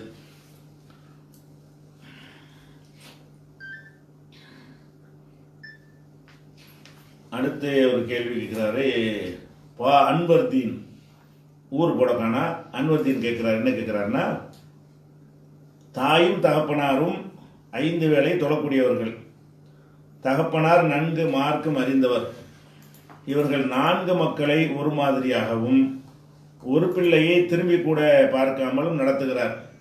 இவர்களுக்கு சொர்க்கம் உண்டா? நாளை மறுமையில் அல்லாஹ்விடம் இவர்கள் என்ன பதில் சொல்வார்கள் அப்படின்னு கேட்கிறார். அதாவது ஒரு தகப்பனாராக இருக்கிறவர், தந்தையாக இருக்கிறவர் அவருடைய பிள்ளைகள்கிட்ட பாரபட்சமாக நடக்கிறாரு. ஆனால் இவர் மார்க்கம் அறியாத ஆள் கிடையாது. மார்க்கம் அறிஞ்சு தொழுது இஸ்லாத்தை கடைப்பிடிக்கிறவராக இருந்தும் கூட பெற்றோர் என்ன செய்கிறாங்கன்னு கேட்டால் 4 பிள்ளைகளை ஒரு மாதிரியாகவும் 5வது ஒரு பிள்ளையை ஒரு மாதிரியாகவும் நடத்துகிறாங்க. இதில் இதுக்கு என்ன என்ன குற்றம், இதுக்கு என்ன தண்டனை கிடைக்கும்னு கேட்குறாங்க. இதில் 2 விஷயம் இருக்கிறது. ஒன்று பிள்ளைகள் மீது வைக்கிற அன்பு. 4 பிள்ளைகள் மேலே அன்பு ஜாஸ்தியாக வச்சு ஒரு பிள்ளை மேலே அன்பு இல்லைன்னு, அன்புன்னா அந்த பாசத்தை காட்டுறது கொஞ்சம் அந்த மாதிரி விஷயங்கள் இருக்குல்ல, அந்த அன்பு காட்டுற விஷயங்களில் பாரபட்சமாக நடந்தால் அதுக்கு எந்த கேள்வியும் கிடையாது. ஏன்னு கேட்டால் அன்பு செலுத்தல மனசு அதிகாரத்துக்கு உட்பட்டது கிடையாது. ஒரு மனிதன் என்ன செய்வான், 4 பிள்ளைகளை தருதலையை கூட விரும்புவான். நல்ல பிள்ளை அவனுக்கு பிடிக்காது, எதாக இருந்தாலும் அந்த பிள்ளை தான் கூப்பிடுவான். ஆனால் அவன் தான் கெட்ட பிள்ளையா இருப்பான். நம்ம பார்த்தோம்னா, வெளியே இருந்து பார்த்தோம்னா இவன் தானே கெட்ட பிள்ளையா இருக்கான், இவனை போய் அன்பு செலுத்துறானே அப்படின்னு நினைப்பாங்க. இந்த அன்பு செலுத்தும் விதத்தை பொறுத்த வரைக்கும் அன்பு கல்புல உள்ளது. நம்ம யார் மீதாவது அன்பு செலுத்துன்னு பிளான் பண்ணி செலுத்த முடியுமா? செலுத்த முடியாது. நம்ம கல்லூரியில் படிப்போம், பள்ளிக்கூடத்தில் படிக்கும்போது சில பேர் நண்பர் ஆயிடுவாங்க. இவனை தான் நண்பர் ஆக்கணும்னு முடிவு பண்ணி அப்படிலாம் செஞ்சுருக்க மாட்டோம். ஏதோ 2 பேருக்கு ஒத்து போயிடும், அவங்க நண்பர் ஆக்கிடுவாங்க. மற்றவரோட நண்பர் ஆக மாட்டேங்கிறோம். ஒருத்தனை பிடிக்கும், ஒருத்தனை பிடிக்காது. அப்போ இதெல்லாம் நம்ம பிளான் பண்ணி செய்கிற விஷயங்களுக்கு தான் அல்லாஹ் நம்மளை கேள்வி கேட்பான். இதை எப்படி நம்ம விளைவிக்கிறதுன்னு கேட்டால், இப்போ ரசூல் ஸல்லல்லாஹு அலைஹி வஸல்லம் அவங்க மனைவிமார்களுக்கு மத்தியில் சமமாக நடத்தணும் என்ற சட்டத்தை சொன்னார்கள். அவங்க வாழ்க்கையில் கடைப்பிடிச்சாங்க, அவங்களும் கரெக்டாக நடத்தினார்கள். மனைவிமார்களுக்கு கொடுக்கல் விஷயங்கள் எந்த விஷயங்கள்லாம் என்ன செஞ்சதில்லை, பாரபட்சம் காட்டியது இல்லை, அது சமமாக நடத்தி கொண்டார்கள். அப்படி நடத்தினாலும் அவர்கள் என்ன செய்வாங்கன்னு கேட்டால் அதிகமாக ஆயிஷா நாயகியின் மீது அன்பு வைத்திருந்தார்கள். அதை விட அதிக அன்பு ஹதீஜான மேல வச்சிருந்தாங்க. அவங்க மூத்த போயிட்டாங்க. எது பேசினாலும் ஹதீஜான்னு அவங்க என்ன செய்வாங்க, நினைவு கூறுவார்கள். அப்போ ஆயிஷா நாயின் மீது அதிகமான அன்பு வைத்திருந்தார்கள். அப்போ அதிகமான அன்பு வைத்திருக்கும் பொழுது அது அவங்களுக்கு ஒரு ஒரு உறுத்தல் ஏற்படுகிறது. என்ன ஏற்படுது, நம்ம எல்லாரையும் சமமாக நடத்தணும், ஆனால் ஆயிஷா மேலே மட்டும் நம்ம அன்பு ஜாஸ்தியாக வச்சிருக்கிறோமே அப்படின்ற அந்த உறுத்தலில் அல்லாட்ட அவங்களே துவா செய்கிறாங்க. யாரெல்லாம் நான் இந்த மனைவிமார்களை நடத்துகிற விஷயத்தில் நான் நேர்மையாக நடந்து கொள்கிறேன், ஆனால் என் கைவசத்தில் இல்லாத அன்பு செலுத்துகிற விஷயத்தில் அதுக்கு நீ என்னை பிடிச்சிடாத. மற்றவர்களை விட ஆயிஷா மேலே எனக்கு விருப்பம் கூடுதலாக இருக்கிறது. இந்த விருப்பம் நானாக பிளான் பண்ணி திட்டமிட்டு ஏற்பட்டது இல்லை, அது அப்படி வந்தது. அப்படி நான் விரும்புகிறேன். என்னென்னு நானாக பிளான் பண்ணுறத அது மாற்றிக்கலாம். நம்ம பிளானில் வராத ஒரு விஷயமா இருக்கிறதுனால என்னை பிடித்து விடாதேன்னு ரசூலுல்லாஹ் கேட்குறாங்க. அந்த துவாவை கேட்டு நம்ம கற்றுத்தர்றாங்கன்னு என்ன அர்த்தம், இறைவன் பிடிக்க மாட்டான்னு அர்த்தம். ஏன்னு கேட்டால் முகல்லிபுல் குலூப், கல்புகளை பெரட்டக்கூடியவன் அல்லாஹ் தான். அவனுடைய கைவசத்தில் தான் அந்த அதிகாரம் இருக்கிறது என்ற காரணத்தினால் இந்த விஷயத்துக்கு அல்லாஹ் பிடிக்க மாட்டான். 4 பிள்ளை இருக்குதா, 5 பிள்ளை இருக்குதா, 4 பிள்ளைய சமமாக ஒரு பிள்ளை அவருக்கு பிடிக்கவே இல்லை. என் காரணத்துக்கு பிடிக்கல, அவ்வளோதான். பிடிக்கல என்பதற்காக வேண்டி 4 பேருக்கு சோத்தை கொடுத்து உங்களை பட்டினியே போடக்கூடாது. அது செயல், கொடுக்கல் வாங்கல் மற்ற அதுல எல்லாம் எந்த பாரபட்சம் இல்லாமல் அன்பு விஷயத்தில் கூட கூட இருக்குமையானால் உங்களுக்கும் அப்படி இருக்கும். என்ன விளங்கிக்கிறேன்னு, நீங்களும் அது மாதிரி என்ன செய்வீங்க, தாய் தந்தை இருப்பாங்க, ஒருத்தர் தகப்பனை பிடிக்காத தாயைத்தான் பிடிக்கும். உங்கள் அண்ணன் தம்பி மாறுபடல, ஒரு அண்ணன் உங்களுக்கு நல்லா பிடிக்கும், இன்னும் ஒரு அண்ணன் உங்களுக்கு பிடிக்காது. இப்படி எல்லா மனிதனுக்கு மத்தியிலும் என்ன செய்யும், அந்த அன்புல டிஃப்ரெண்ட் இருக்கும். சம அளவில் யாரும் யார் மீது அன்பு வைக்கவே முடியாது, முன்ன பின்ன தான் இருக்கும். அப்போ அக்கா தங்கச்சி இருந்தாலும் ஒரு தங்கச்சியை பிடிக்கும், ஒரு தங்கச்சியை பிடிக்காது, ஒரு அண்ணனை பிடிக்கும், ஒரு அண்ணனை பிடிக்காதுன்னா கொஞ்சம் அன்பு கம்மியாக இருக்கும், பிடித்தம் குறைவாக இருக்கும். இப்படி எல்லாருமே நம்ம இருக்கிற காரணத்தினால இப்படி அந்த பெற்றோர்கள் நடந்து கொண்டார்களே, ஆனால் அதை நீங்கள் என்னென்னு புரிஞ்சுக்கணும்னு கேட்டால் அல்லாஹ் அப்படி ஏற்படுத்தி இருக்கிறான், இப்படிலாம் இருக்கும். இது அவராக வேணும்னு செய்கிறது இல்லை. அல்லாஹுவா கல்புல அப்படி போட்டு என்ன செய்கிறான், ஒருவரை அதிக விரும்பக்கூடிய வகையிலையும் ஒருவரை விருப்பம் இல்லாத வகையில் அல்லாவா படைச்சிருக்கிறான் அப்படின்னு எடுத்துக்கொண்டு இதை லைட்டாக எடுத்துகிட்டு போயிடணும், குழப்பம் வராது. நீங்கள் வெறுத்துடக்கூடாது. தாய் தந்தை என்ன செய்யக்கூடாது, ஒரு பிள்ளைய மட்டும் ரொம்ப அன்பாக நேசிக்கிறாரு, நேசிக்கிறத வெளிப்படுத்தும் போது வரதான் செய்யும். ஒரு வேலைக்கு அனுப்புறதா இருந்தால் எல்லாத்தையும் அவரை கூப்பிட்டு செய்வார். என்னட்டா அந்த பையன் தான் உள்ளத்தில் இடம் பெற்றிருக்கிறார். அப்படி நடத்தினார்களே ஆனால் அது குற்றம் கிடையாது. அதே நேரத்தில் பெற்றோர்கள் முறையில் எல்லா பிள்ளைகளையும் கவனிக்கணும். அப்போ பிறநாள் வருது, ட்ரெஸ் எடுக்கணும். ட்ரெஸ் எடுக்கிறதா இருந்தால் 4 பேருக்கு எடுத்து கொடுத்துட்டு இவனுக்கு ஒருத்தனுக்கு எடுத்து கொடுக்காம இருந்தால் இது வேணும்னு செய்கிறார். இது இவராக தானே செய்கிறாரு. இப்போ 4 பேருக்கு எடுத்து கொடுத்து விட்டு ஒருத்தனுக்கு மட்டமாக எடுத்து கொடுக்குறது, அவங்களுக்கு நல்ல தரமான உடை எடுத்து கொடுத்துட்டு ஒரு பையனுக்கு தரம் கம்மியாக எடுத்து கொடுத்து இப்படி செய்தார்களே ஆனால் இந்த பாரபட்சம் அல்லாவா செஞ்சதில்லை, இவனா செய்கிறது. தகப்பனா என்ன செய்யறான், அப்படி உள்ளுக்குள்ள வெறுப்பு இருந்தால் கூட கொடுக்குறதுல சமமாக்கிறணும். அது என்ன நமக்கு செய்ய முடியும். கல்புல உள்ளத்தை நம்ம அன்பை நம்மளை உண்டாக்கிக்கொள்ள முடியாது. அப்போ கல்புல உனக்கு விருப்பம் இல்லாட்டாலும் நீ பெத்த பிள்ளை தானே, உன் பிள்ளையா இருக்கும்போது சமமாக நடத்தணுமா இல்லையா அப்படின்னு சொல்லி கொடுக்கல் வாங்கல் விஷயத்தில் என்ன செய்யணும்னு கேட்டால் சரியான முறையில் பாரபட்சம் இல்லாமல் நடக்கணும். இல்லைன்னா அது ஒரு அநீதி. அப்படி ரசூலுல்லாஹ் காட்டுறாங்க. எப்படி காட்டுறாங்கன்னு கேட்டால், நுஅமான் இப்னு பஷீருங்கிற ஒரு தோழர் அவங்க தகப்பனார் என்ன செய்கிறாருன்னா ஒரு சொத்தை கொடுக்குறாரு. சொத்தை கொடுத்தவொடனே அந்த நுஅமானுடைய தாயார் என்ன சொல்கிறாங்கன்னு கேட்டால், இது ரசூலுல்லாஹ்வை நீங்கள் சாட்சி ஆக்கணும், அப்போ தான் நான் ஒத்துக்கிறேன் அப்படின்னு கணவர்கிட்ட சொன்னோடனே அவர் கூட்டிகிட்டு வர்றார். ரசூலுல்லாஹ்ட்ட சின்ன பிள்ளையா இருக்கார் நுஅமான், அவர் கூப்பிட்டு அல்லாஹ்வுடைய தூதரே, இந்த இவருக்கு ஒரு அன்பளிப்பை நான் கொடுக்கணும்னு உங்கள் அம்மா கேட்டாங்க, நான் கொடுத்துட்டேன், ஆனால் அதுக்கு உங்களை சாட்சியாக சொல்கிறாங்க அப்படின்னு கேட்குறாரு. அப்போ ரசூலுல்லாஹ் என்ன கேட்குறாங்கன்னு கேட்டால், அலக்க வலதும் சிவாகு, இவர் இல்லாமல் வேற பிள்ளைங்க உனக்கு இருக்குதா அப்படின்னு கேட்குறாரு.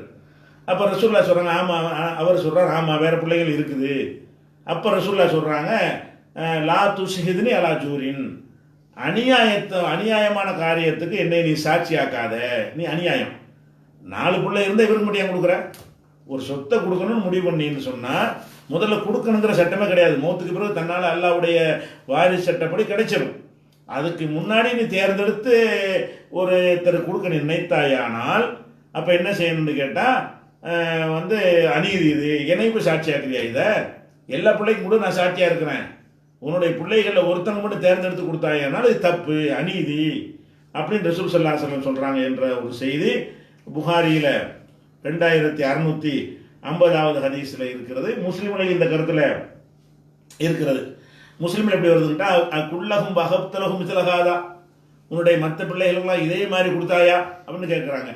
இல்லைங்கிறாரு. அப்போ நான் சாட்சி சொல்ல மாட்டேன், இதுக்கு நான் சாட்சி கிடையாது, என்னைய சாட்சி ஆக்காதேங்கிறாங்க. அதோட ஜூர் அநியாயம்ங்கிறாங்க, அநீதிங்கிறாங்க. ஒரு மூமின் வந்து அநியாயம் செஞ்சால் அல்லாட்ட கேள்வி இருக்கா இல்லையா? அப்போ என்ன செய்யணும்னு கேட்டால், நம்ம பாரபட்சமாக கொடுத்தோமே ஆனால் அல்லாஹ்விடத்தில் நம்ம என்ன செய்வோம், கேள்விக்குரிய ஒரு ஆளாக ஆயிடுவோம். அல்லாஹ் கேட்பான், ஏன் ஒன்று 4 பிள்ளைக்கு ஒரு பிள்ளைக்கு மட்டும் கொடுக்கல, ஒரு பிள்ளைக்கு கொடுத்து 4 பிள்ளைக்கு எனக்கு கொடுக்கல, 2ஆம் தரத்து பிள்ளைக்கு கொடுத்து 1ஆம் தரத்து பிள்ளைக்கு எனக்கு கொடுக்கல, இப்படின்னு என்ன காரணத்தை வச்சு செஞ்சாலும் அன்பில் பாரபட்சம் இருந்தால் அல்லாஹ் கேள்வி கேட்க மாட்டான்.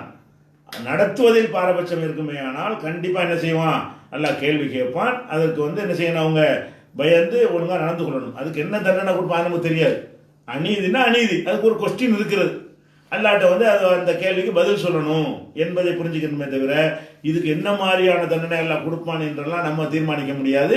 ஆனால் அநீதிக்கு எல்லாம் கேள்வி கேட்பான், இது ஒரு விஷயம். அதே நேரத்தில் வந்து சில தக்க காரணம் இருக்கும், சில நியாயமான காரணம் இருக்கும். அந்த நியாயமான காரணம் இருந்துச்சுன்னா அவர் அல்லாட்ட தப்பிச்சுக்கிடுவார். என்ன நியாயமான காரணம், 4 பிள்ளை இருக்கிறாங்க, ஒரு பிள்ளைக்கு வந்து அந்த பிள்ளை வந்து ஆள் சரியில்லை, இவன் தருதலையாக இருக்கிறான், இன்னைக்கு எழுதி கொடுத்து நாளைக்கு வித்துட்டு போயிடுவான், அப்படியான பிள்ளைகள் இருக்கும்ல. 4 பிள்ளைகளில் வந்து தக்க யோசிச்சு பார்க்குறாரு, இவங்க எல்லாம் கொடுத்தோம்னா சொத்தை பாதுகாப்பாங்க, இவனுக்கு இப்போ கொடுத்தோமே ஆனால் இந்த சொத்தை பாதுகாக்கிறதுக்கு பதிலாக குடிச்சு திண்டு போயிடுவான், ஊதாரித்தனம் பண்ணிட்டு போயிடுவான், நாசமாக்கிடுவான் என்று ஒரு தகப்பன் கருதுறாரு. இப்போ நியாயமான அடிப்படையில் கொடுக்காம இருந்தால் கேள்வி வராது. நியாயம் இருந்துச்சுன்னு சொன்னால் என்ன செய்யாது, அல்லது அவனுக்கு அந்த பொருளாதாரத்தை காக்கிற அளவுக்கு ஒரு சிந்தனை கம்மியானவனாக, மூளை வளர்ச்சி கம்மியாக உள்ளவனாக இருக்கிறான், ஏமாற்றி வாங்கிட்டு போயிடுவாங்க. அவங்க ஷார்ப்பாக இருக்கிறாங்க, இவன் வந்து ஏமாளியாக இருக்கிறான், இவனுக்கு அதே மாதிரி இப்போ கொடுத்தோம்னு சொன்னால் நல்லதில்லை, நம்ம பொறுப்பில் இருக்கட்டும், அவன் கொஞ்சம் பக்குவம் அடையட்டும். அது குழந்தையாக இருக்கும்போது கொடுக்க மாட்டோம்ல, பெரிய ஆளாக இருக்கும்போது ஒப்படைப்போம்ல. இப்படியான ஒரு மார்க்க ரீதியான ஒரு நியாயங்கள் இருந்தால் இது நமக்கு நியாயமாக திரும்ப அல்லாவுக்கு தெரியாதா? நம்மளே நியாயம் நமக்கு தெரியும், கரெக்டு தான், இது இவனுக்கு கொடுத்துறாதியே, இவனுக்கு கொடுத்தேன்னா நாசமாக்கிடுவான் அப்படின்ற ஒரு தந்தைக்கு தெரிஞ்சு அதனால கொடுக்காம இருப்பாரையானால் அது அவனுக்கு செய்கிற நன்மை, அது அவனை புறக்கணிக்கிறது அல்லது. அப்படி இருக்குமே ஆனால் அது குற்றம் வராது. ஏன்னு கேட்டால் அது ஒரு தக்க காரணத்தோடு எது செஞ்சாலும் அல்லாட்ட கேள்வி வராது. காரணம் இல்லாமல் புறக்கணிச்சா தான் அது கேள்வியாக வரும். இதை புரிஞ்சுக்கணும்.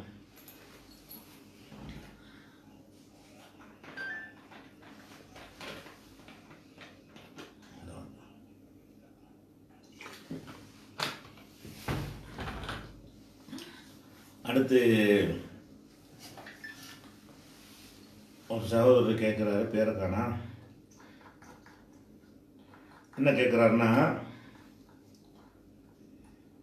சூரா பக்ரா வசனம் 178க்கு விளக்கம் வேண்டும் அப்படின்னு கேட்டிருக்காரு. 2வது அத்தியாயத்தில் 178வது வசனத்துக்கு என்ன விளக்கம் அப்படின்னு கேட்குறாரு.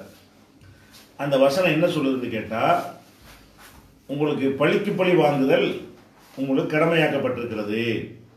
பழிக்கு பழி வாங்குதல் கடமையாக்கப்பட்டிருக்குன்னா இது ஒரு அடிப்படை விளங்கி கொள்ளணும். இஸ்லாமா கடமையாக்கி இருக்கிறது வந்து ஒவ்வொரு மனிதனுக்கு உள்ள கடமை தனியாக இருக்கிறது, ஒரு அரசுக்கு உள்ள கடமைன்னு தனியாக இருக்கிறது. அப்போ அரசுக்கு உள்ள கடமை அரசு தான் செய்யணும். இதில் என்ன வருதுன்னா, ஒருத்தன் கொலை செஞ்சான்னா கொலைக்கு கொலை அப்படின்னு வருது. கொலைக்கு கொலை வாங்குவது கடமையாக்கப்பட்டிருக்குது அப்படின்னு சொன்னால், ஒருத்தன் உங்கள் குடும்பத்தில் ஒரு ஆளை கொலை பண்ணிட்டான்னு வைங்க, நீங்கள் போய் அவனை கொலை பண்ணிடக்கூடாது. உங்களுக்கு கடமையாக்கப்பட்டதுன்னு என்னென்னா அந்த ஆட்சியாளர்கள் கடமைன்னு அர்த்தம். உங்களுக்கு கடமைக்கிற அர்த்தம் என்னன்னு கேட்டால், தொழுகை நோம்பு கடமைன்னா நம்ம செய்ய வேண்டிய விஷயம். திருடினால் கையை வெட்டுறது கடமை, நீங்கள வெட்ட முடியும். அதை முறைப்படி விசாரித்து அரசாங்கத்தில் கொண்டு போய் அவங்க குற்றத்தை நிரூபித்த பிறகு அவங்க தண்டனை நிறைவேற்ற யார் பொறுப்பில் இருக்கிறாங்களோ அவங்க நிறைவேற்றுவார்கள். இந்த கடமை என்பது அப்படியான கடமை. குத்திபா அழைக்கும் என்றால் உங்களுக்கு கடமையாக்கப்பட்டிருக்கிறார். கிசாஸ்னா அதாவது பழிக்கு பழியான தண்டனை, அது உங்களுக்கு கடமையாக்கப்பட்டிருக்குது அப்படின்னு சொல்லிட்டு, அடிமைக்கு அடிமை, ஹுர்ருக்கு ஹுர்ரு, பெண்ணுக்கு பெண்ணு அப்படின்ற மாதிரிலாம் சொல்லிட்டு, இப்போ வந்து ஒருத்தனை கொலை பண்ணிட்டான்.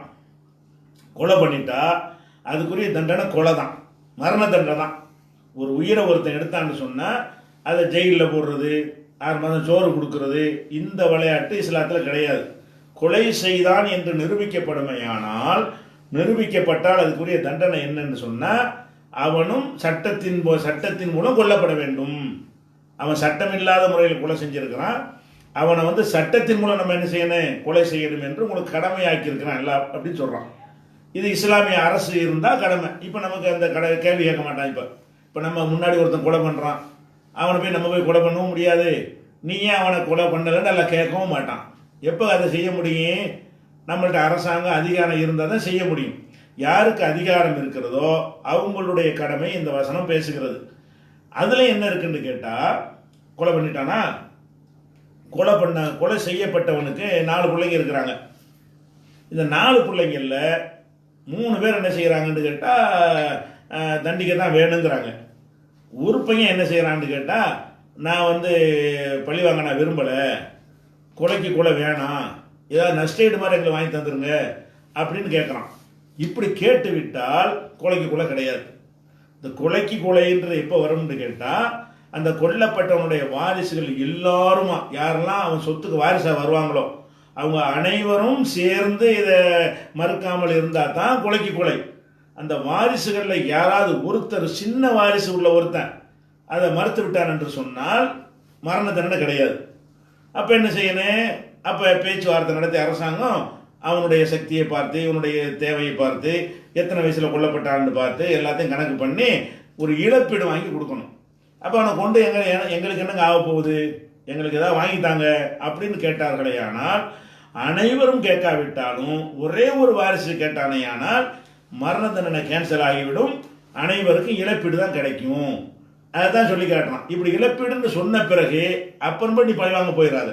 அந்த வசனம் என்ன சொல்லுதுன்னு கேட்டால், ஃபமன் உஃபியலஹு மின் அஹீஹி ஷைஉன், அவனுடைய சகோதரன் தான் அந்த கொல்லப்பட்டவனுடைய வாரிசுகள், அந்த வாரிசுகள் வழியாக ஏதாவது மன்னிக்கப்படுமையானால் ஃபத்திபாவும் பில் மாரூஃப், அது அழகிய முறையில் அதை ஃபாலோ பண்ணான்னு, அதாவும் இலகி பிஹேசான், அழகான முறையில் அதை நிறைவேற்ற வேண்டும். ذَلِكَ تَخْفِيفٌ مِنْ رَبِّكُمْ, இது உங்கள் இறைவன் உங்களுக்கு எளிமைப்படுத்திய ஒரு சட்டம். கொலைக்கு கொள்ளதான், குடும்பத்தார வேணாண்டா பிரேமட்ட கொள்ளணும் அப்படின்னு சொல்லிட்டு ஃபமன் நினைத்ததா பாததாளிக்க, இதுக்கு பிறகு வரம்பு மீறினால் அவனுக்கு கடும் தண்டனை. ரூபாயை வாங்கிவிட்டு நான் கொள்ளத்தான் போறேன்னு போயிடக்கூடாது. 4 வாரிசு இருக்கிறான், 3 வாரிசு கொலைக்கு கொலைங்கிறான், ஒரு வாரிசு வேணாங்கிறான், எனக்கு ஏதாவது வாங்கி தாங்கிறான். அப்போ 4 பேருமே ஏதாவது வாங்கிக்கணுமே தவிர ஒருத்தன் போய் என்ன செய்யக்கூடாது, நான் கொலைன்னு போயிடக்கூடாது. போனால் தண்டனை இருக்கும் உனக்கு. அப்போ எல்லாரும் உங்களுக்கு எல்லா வாரிசுகளும் சேர்ந்து அவனை தண்டிக்கணும்னு எடுத்தால் மட்டும்தான் இந்த மரண தண்டனை நிறைவேற்ற முடியும். ஒரு வாரிசு, ஒரு சின்ன அளவில் ஒரு வாரிசுக்காரன் பிள்ளையெல்லாம் கொள்ளணுங்கிறாங்க, அப்பங்காரன் வேணாங்கிறான். அந்த கொல்லப்பட்டவனுடைய தகப்பன் என்ன செய்யறான்னா, இல்லைங்க ஏதாவது வாங்கித்தாங்க எனக்கு அப்படின்னு சொல்கிறான். 4 பிள்ளைகள் என்ன செய்கிறாங்க, இல்லை கொலைக்கு கொலைங்கிறாங்க. இப்போ கொலை கிடையாது, உன் தகப்பனார் பாட்டனார் வேணாங்கிறாருலப்பா அப்படின்னு சொல்லி அதை மன்னிச்சு விட்டுறணும், இழப்பீடு வாங்கி எல்லாரும் எடுத்துக்கொள்ளணும். அவர் மன்னிச்சா நான் மன்னிக்க மாட்டேன்னு சொல்லல, ஒரு ஆள் மன்னிச்சுட்டா எல்லாம் மன்னிச்ச மாதிரி தான். அப்போ போய் வரம்பு மீறி என்ன செய்யக்கூடாது, கொல்லக்கூடாது. அதான் 278 வசனத்தின் கருத்து.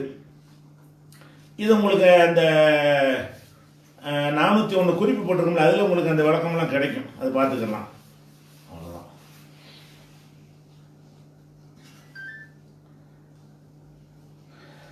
அடுத்த கேள்வி, பேரை காணா. தஹஜ்ஜத் தொழுகையை இஷா தொழுகைக்கு பிறகு தொழுதுவிட்டு பிறகு காலையில் ஃபஜ்ருக்கு முன் வித்ரு தொழுது துவா செய்தால் அது தஹஜ்ஜத் ஆகுமா அப்படின்னு கேட்குறாரு. தஹஜ்ஜத் தொழுகையை இஷா தொழுகணும் தொழுது தூங்கிட்டு ஃபஜ்ருக்கு முன்னாடி எழுந்திரிச்சு வித்ரு தொழுகிறாரு. இப்படி தொழுதால் அது தஹஜ்ஜத் ஆகுமான்னு கேட்குறாரு. அதுதான் ஒரிஜினல் தஹஜ்ஜத். அதுதான் ஏன்னு கேட்டால், ரசூல் ஸல்லல்லாஹு அலைஹி வஸல்லம் அவங்க நமக்கு சொல்லியிருக்கிறாங்க, இஜ்அலு ஆஹிர ஸலாத்திக்கும் பில்லைல் வித்ரா, இரவில் நீங்கள் தொழுகிற தொழுகையில் கடைசி தொழுகையாக வித்திரை ஆக்கி கொள்ளுங்கள். நம்ம வித்திரை கடைசி அந்த இரவு தொழுகிறோமே அப்போவே வித்திரை தொழுவாம படுத்துட்டு ஃபஜ்ருக்கு முந்தி நீங்கள் எப்போ கடைசி எந்திரிக்கிறீங்கல்ல அப்போ தொழுகிறது தான் சிறந்த முறை. உங்களுக்கு எந்திரிக்க முடியாதுன்னா தொழுதுருங்க. இரவு தொழுகையை இஷாவுக்கு பிறகு நீங்கள் தஹஜ்ஜத் தொழுகிறீங்க, தொழுதுட்டு படுத்துருங்க. வித்திரை அப்பயே தொழுதான்னு தொழுதரலாம். ஆனால் சிறந்தது என்னன்னு கேட்டால் வித்திரை கடைசி ஆக்கிடுவோம். இது புகாரில் 998வது ஹதீஸில் இருக்கிறது. இஜாலு ஆஹிர சலாத்திக்கும் பில்லையில் வித்ரா, இரவில் நீங்கள் தொழுகிற தொழுகையில் கடைசி தொழுகையாக வித்திரை ஆக்கி கொள்ளுங்கள். வித்திரை தான் கடைசியாக இருக்கணும். அது போக இன்னொரு புகாரில் 996வது ஹதீஸில் என்ன இருக்குன்னு கேட்டால் குல்லல் லைலி அவுத்தர, ரசூல் ஸல்லல்லாஹு அலைஹி வஸல்லம் இரவில் எல்லா நேரத்திலும் வித்திரை தொழுதுருக்கிறாங்க. இஷாவுக்கு பிறகு தஹஜ்ஜுத் தொழுது வித்திரை தொழுதுருக்கிறாங்க, நடுவில் தொழுதுருக்கிறாங்க, கடைசியில் தொழுதுருக்கிறாங்க. இரவு முழுசும் இரவில் எந்த நேரத்தில் வேண்டுமானாலும் வித்திரை தொழுது கொள்ளலாம். ஒன்தஹா வித்ருஹு இல சஹரி, சஹர் நேரம் வரைக்கும் தான் வித்திரை நினைஞ்சிருக்கு அவங்க தொழுதுருக்கிறாங்க அப்படின்னு ஹதீஸ் இருக்கிறது. அதனால முடிஞ்சா முன்னாடி தொழுது கொள்ளலாம். சிறப்பு என்னன்னு கேட்டால் நீங்கள் எதை செஞ்சால் கூடுமோன்னு கேட்குறீங்களோ அதுதான் சிறந்தது. இரவுடைய கடைசியில் வித்திரை ஆக்கி கொள்வது தான் சிறப்பானது என்று ஹதீஸில் இருக்கிறதுனால தாராளமாக அது அந்த தஹஜ்ஜுத் ஆகும். அது சுன்னத்தை கடைப்பிடிச்சதாக தான் ஆகும். அதில் மாற்றுக்கிறது இல்லை. அடுத்து கேள்வி.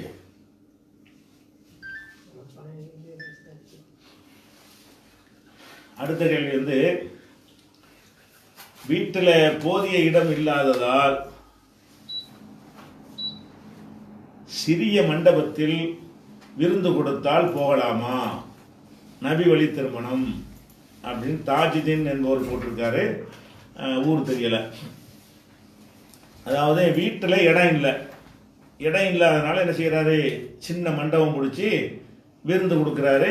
ஆனால் திருமணம் நபி வழியில் நடக்கிறது, அதுக்கு போகலாமான்னு கேட்குறாங்க. திருமணத்தை பொறுத்த வரைக்கும் அந்த மண்டபத்தில் நடத்தினா போகக்கூடாது, பெரிய இடத்துல நடத்தினா போகக்கூடாது என்பது வந்து மார்க்கத்தின் சட்டத்தில் உள்ளது கிடையாது. நம்ம எளிமையான திருமணத்தை ஊக்குவிப்பதற்காக வேண்டி ஒரு இயக்கத்தின் சார்பாக நம்ம ஒரு சில நிலைப்பாடை நம்ம எடுக்கிறோம். எப்படி எடுக்கிறோம்னு கேட்டால், குறைந்த செலவில் நடத்துகிற திருமணம் பரக்கத்தான திருமணம் இப்படி ரசூலுல்லாஹ் சொல்லிட்டாங்க. அப்போ முடிஞ்ச அளவுக்கு குறைந்த செலவு பண்ணாமல் நீங்கள் ஒரு மண்டபத்தை பிடிச்சி செய்யும் பொழுது செலவு ஜாஸ்தி ஆகுது, அது உங்களுக்கு பரக்கத்து குறைஞ்சிரும். அப்படிங்கிறதுனால அந்த மாதிரி திருமணங்களுக்கு வந்து நாம் பதிவு செய்வோம். பிரச்சாரம் பண்ணுற அளவுக்கு ஆளுகளை அனுப்ப மாட்டோம்னு முடிவு எடுத்திருந்தோம், ஏற்கனவே எடுத்திருக்குது. அது எதுக்கு எடுத்தோம் என்று கேட்டால், அது மார்க்கத்தில் கூடாத ஒன்றாக இருந்தால் பதிவு செய்வோம்னு சொல்ல மாட்டோம், பதிவுலாம் செய்வோம். பிரச்சாரம் பண்ணி வந்து பயான் பண்ணுற அளவுக்கு அது சிறப்பு கிடையாது. நீங்கள் நல்ல சிறந்த ஒரு வழியை தேர்ந்தெடுக்கலை, அனுமதிக்கப்பட்டு தான் தேர்ந்தெடுத்துக்கிறீங்க என்ற அடிப்படையில் என்ன திருமணத்துக்கு பயானுங்கிறது கட்டாயமும் கிடையாது. திருமணத்துடைய ஷரத்தில் ஒரு விஷயமும் கிடையாது. அக்ரிமெண்ட் சொன்னால் திருமணம் ஆகிடும் அப்படின்னு எடுத்திருந்தமே தவிர, மார்க்க ரீதியாக ஒருவர் வந்து வீண் விரயம் இல்லாமல், ஆடம்பரம் இல்லாமல், கூத்து கும்மாளம் இல்லாமல், அது மாதிரி இல்லாமல் அவர் ஒரு விருந்தை கொடுத்தாருன்னு வைங்க, அந்த விருந்து கொடுத்தாரையானால் அது மண்டபத்தில் கொடுத்தது வந்து மார்க்கப்படி குற்றத்தில் வராது. இது ஒரு விஷயத்தை விளங்கிக்கணும். அமைப்பு ரீதியாக வந்து நாங்கள் ஊக்குவிக்க மாட்டோம் என்பதற்காக வேண்டி நிர்வாகியாக இருக்கிறவங்க வராமல் இருந்தாங்கன்னா மக்கள் வரக்கூடாதுன்னு சொன்ன மாட்டேன். அப்படி அந்த காலத்தில் சொன்னது கிடையாது.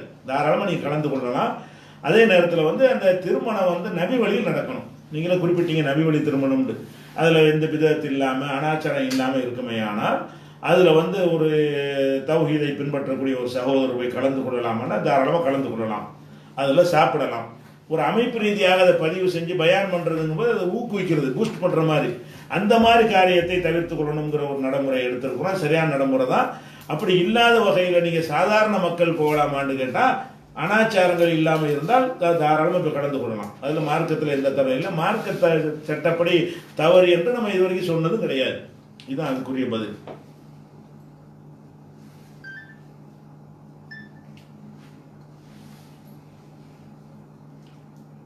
இந்த கேள்விக்கு பேர் இல்லை.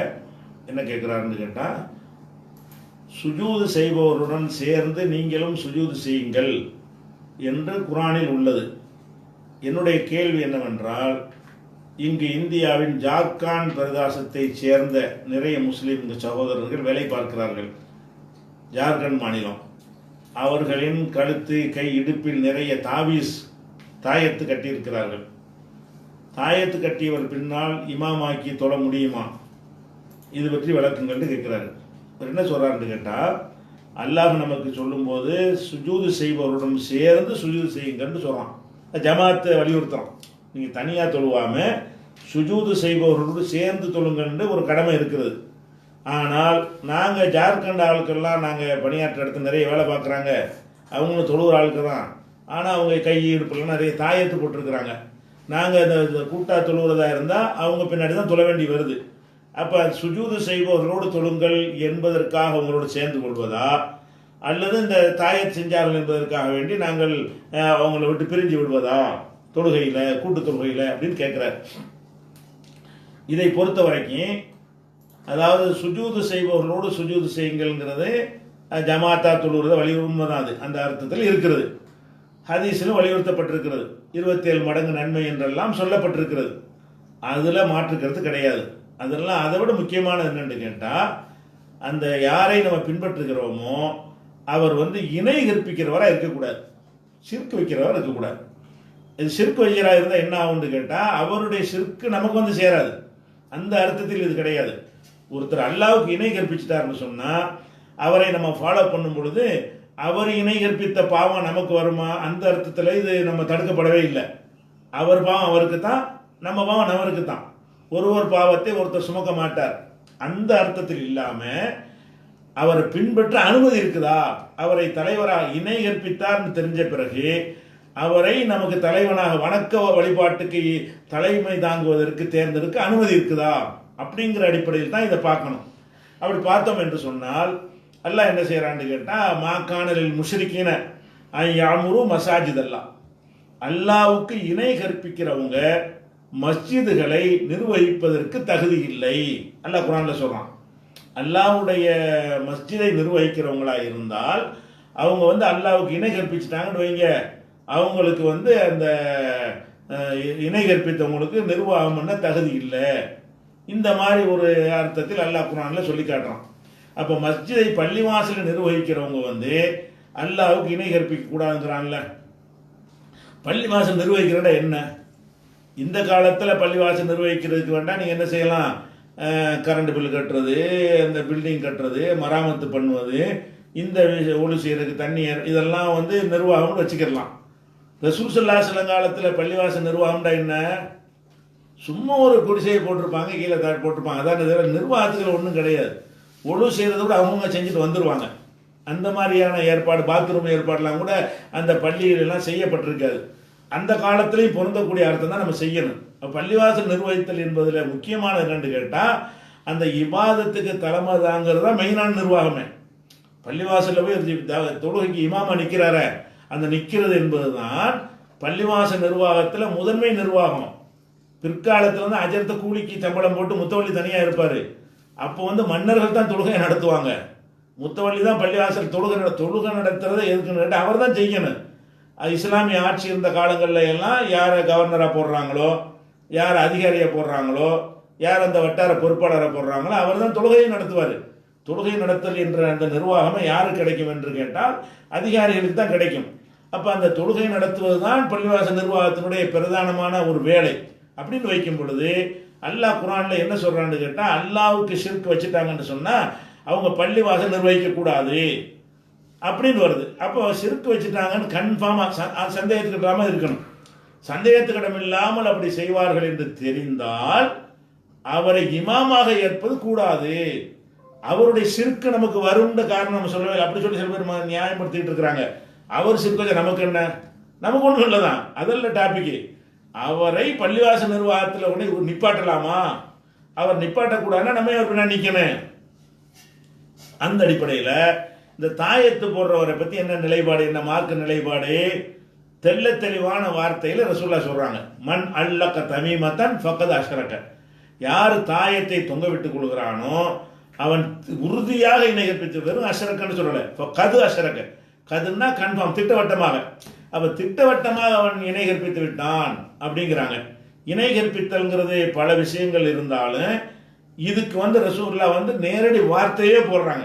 இவன் ஷிர்க் தான் வச்சான், தாயத்தை தொங்க விட்டானே ஆனால் அவன் ஷிர்க் வைத்து விட்டான். அப்போ கையில் இடுப்பில் போட்டிருக்காங்கன்னு சொல்றீங்க, அது ஷிர்க் தான் என்று ரசூலுல்லாஹ் தெளிவாக முஸ்னத் அகமதுல வரக்கூடிய ஆதாரப்பூர்வமான ஒரு ஹதீஸ்.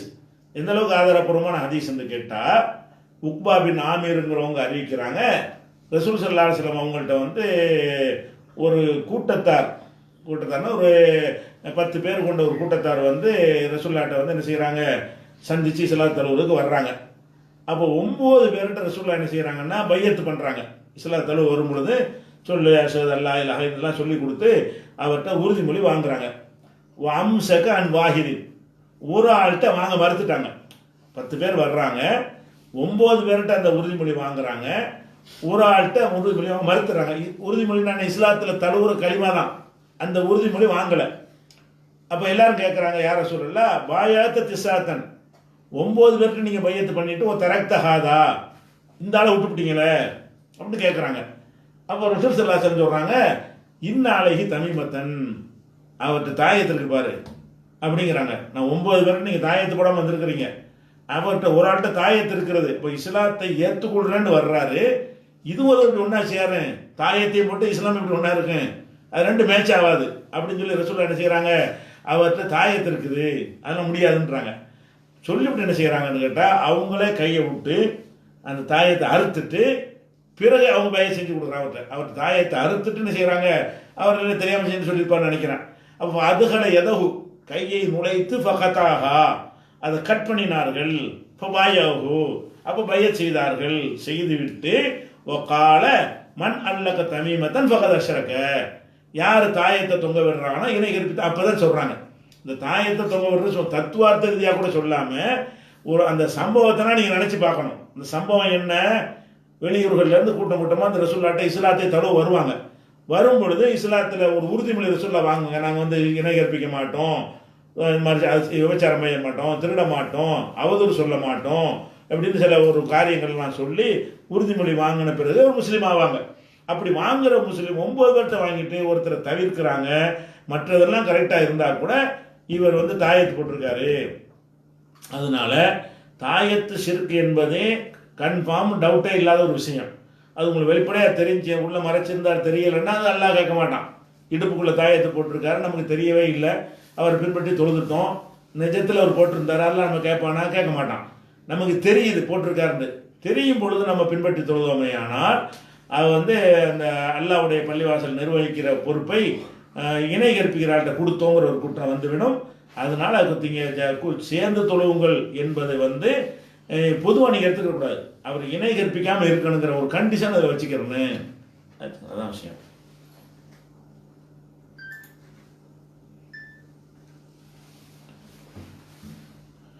அடுத்து ஒரு கேள்வி கேட்குறாங்க, திருக்குரானில் திருநபியின் செலவாத்துகள் எத்தனை இடத்தில் வருகிறது, அவை என்னன்னு கேட்குறாங்க. அதாவது திருக்குரானில் ரசூல்லா மேலே செலவாத்து சொல்கிறது எத்தனை இடத்துல அல்ல செலவாத்து சொல்லியிருக்கான்னு அப்படி கேட்குறாங்க போல இருக்கு. திருக்குரானில் ஒரு இடத்துல கூட இல்லை, ஒரு இடத்துல கூட ரசூல் ஸல்லல்லாஹு அலைஹி வஸல்லம் மீது சொல்ல வேண்டிய செலவாத்தை எல்லாம் என்ன செய்யலை, இறக்கி வைக்கவே இல்லை. அது குரானில் இல்லாத ஒரு விஷயம்தான். என்ன இருக்குதுன்னு கேட்டால் ரசூலுல்லாவுக்கு நீங்கள் செலவாத்து சொல்லுங்கள் உத்தரவு மட்டும்தான் இருக்குது, ஒரு உத்தரவு இருக்குது.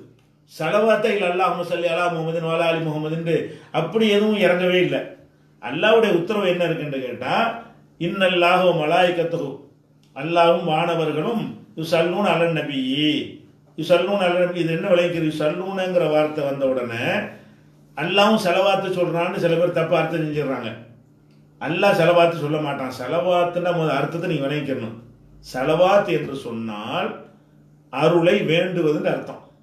செலவாத்துன்னா இறைவா இவருக்கு அருள் புரிவாயாக இப்படின்னு கேட்குறோம்ல, அதுக்கு பேர் தான் செலவாத். இப்போ எனக்கு நீங்கள் கேட்டால் அதுக்கு பேர் செலவாத் தான். ரசூல்லாவுக்கு மட்டும் உள்ள அந்த செலவாத்துங்கிற வார்த்தை ரசூல்லாவுக்கு மட்டும் உள்ளது கிடையாதுங்க. இப்போ எனக்காக வேண்டிய யா அல்லாஹ் இவருக்கு அருள் புரிவாயாக அப்படின்னு நீங்கள் துவா செஞ்சீர்களே, ஆனால் எனக்கு செலவாத்து சொன்னீர்கள் அர்த்தம். அதுக்கு நான் உங்களுக்கு யா அல்லாஹ் இவருக்கு நல்ல அருள் புரிவாயாகன்னு நான் உங்கள்கிட்ட கேட்குறேன் அப்படின்னு கேட்கலாம். அப்படி கேட்டால் அதுக்கு பேர் செலவாத்து தான். ரசூல்லாவுக்கு சொன்னா தான் செலவாத்துன்னு கிடையாது. செலவாத்துன்னு சொன்னால் ஒருவருக்காக ஒருவர் செய்யும் துவா. இப்போ ரசூல்லாவுக்கு நம்ம செலவாத்துடைய அர்த்தத்தை நீங்கள் பாருங்க, அல்லாஹும்ம ஸல்லி அலா முஹம்மதின், யா அல்லாஹ் முகமதுக்கு அருள் புரிவாயாக, வ அலா ஆலி முஹம்மதின் முகமதுடைய குடும்பத்தாருக்கு அருள் புரிவாயாக, கமா ஸல்லைத அலா இப்ராஹிம் இப்ராஹிமுக்கு அருள் புரிந்தது போல அருள் புரிவாயாகன்னு கேட்குறோம்ல, இது செலவாத். அப்போ செலவாத் என்று சொன்னால் ஒருவருக்காக வேண்டி அல்லாஹ்வுடைய அருளை கேட்பதுன்னு அர்த்தம். இப்போ அல்லாஹ் போய் செலவாத் சொல்லுவானா? அல்லாஹ் யாருடைய அருளை போய் கேட்பான்? அல்லாஹ் வந்து அருள் செய்யத்தான் செய்வான்.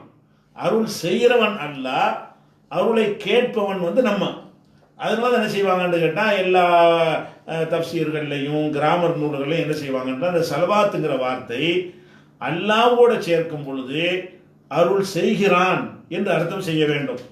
மலக்குகளோட மனிதர்களோட சேர்த்து சொல்லும் பொழுது அல்லாவின் அருளை வேண்டுகிறோம் என்று அர்த்தம் செய்யணும். அப்போ அல்லாஹ் செலவாத்து சொல்றான்னு அர்த்தம் செய்யவே கூடாது. அல்லாஹ் அருள் செய்கிறான், நீங்கள் அருளை வேண்டுங்கள், அப்படிதான் இந்த ஆயத்துக்கு அர்த்தம் செய்யணும். இந்த ஆயத்துக்கு 33வது அத்தியாயத்தில் 56வது வசனத்தில் தான் இந்த செலவாத்து பற்றி சொல்லக்கூடியது இருக்கிறது. அப்போ செலவாத்துனா என்னன்னு கேட்டால் ரசூலுல்லாஹ்வுக்கு கொண்டு நமக்கு இந்த மார்க்கம் கிடைச்சிருக்கிறது. இந்த மார்க்கத்தை வந்து நம்மள்கிட்ட கொண்டு சேர்ப்பதற்காக பெரிய தியாகங்கள் முஸ்லீம்கள்லாம் அவங்க செஞ்சாங்க. அல்லாஹ்வுடைய உத்தரவு பிரகாரம் வழிகாட்டுதல செஞ்சாங்க. அவங்க வழியாக நம்ம நன்மை அடைந்திருக்கும் பொழுது அவங்க பேரை கேட்கும் பொழுது அல்லாட்ட அல்லாஹ் துவா செய்யணும். நம்ம போய் அவங்கள்ட்ட போய் துவா செஞ்சிடாம அவங்களுக்காக அல்லாட்ட துவா செய்யும்போது சிறுக்கு வராது. நமக்கு ரசூலுல்லாஹ்வுக்கு நீங்கள் நன்றி கடன் என்னன்னு கேட்டால் ரசூலுல்லாஹ்வுடைய அந்தஸ்தை உயர்த்துவதற்காக வேண்டி அல்லாஹ்விடத்தில் அவங்களுக்கு நீ துவா செய்யணும். இறைவா நபிக்கு நீ அருள் புரிவாயாக, நபியுடைய அந்தஸ்தை இதுதான் செலவாத்துக்கு அர்த்தம். நீங்கள் வளமையில் சொல்ற எந்த செலவாத்துக்கு இதான அர்த்தம். ஸல்லல்லாஹு அலா முஹம்மதுங்கிற என்ன அர்த்தம்? அல்லாஹ் முகமதுக்கு அருள் புரிவானாங்கிறது அர்த்தம். அல்லாஹும்ம ஸல்லி வஸல்லிம் பாரிக் அலைஹிங்கிறீங்க என்ன அர்த்தம்? அதே அர்த்தம் தான். அப்போ நீங்கள் எந்த விதமான செலவாத்தை நீங்கள் சொன்னாலும் அதனுடைய அர்த்தம் என்னவாக இருக்கிறது என்று சொன்னால் இறைவா எங்கள் முகமது நபிக்கு அருள் புரிவாயாக. அப்போ செலவாத் என்று சொன்னால் ஒருவருக்கு அருள் புரிய சொல்லி கேட்குற துவா. இது ரசூலுல்லாஹ்வுக்கு தான் செய்யணுமா, மற்றவங்களுக்கு செய்யக்கூடாதுன்னா யாருக்கு வேணாலும் செய்யணும். என் அலைஹி ஸலாத்து வஸலாம்ங்கிறீங்க நபிமார்கள் பேரை கேட்கும்போது, அதில் அஸ்ஸலாத்துங்கிறீங்கல்ல, அதுக்கு அந்த அர்த்தம் தான். நபிமார்களுக்கு நம்ம செலவாத்து சொல்கிறோம். இன்னும் சொல்ல போனால் அதே சூறாவுடைய 33வது அத்தியாயத்தில் 56வது வசனத்தில் தான் அந்த இன்னல்லாஹு மலாயிகத்தஹு யுஸல்லூன அலன் நபிங்கிற வசனம் வருது.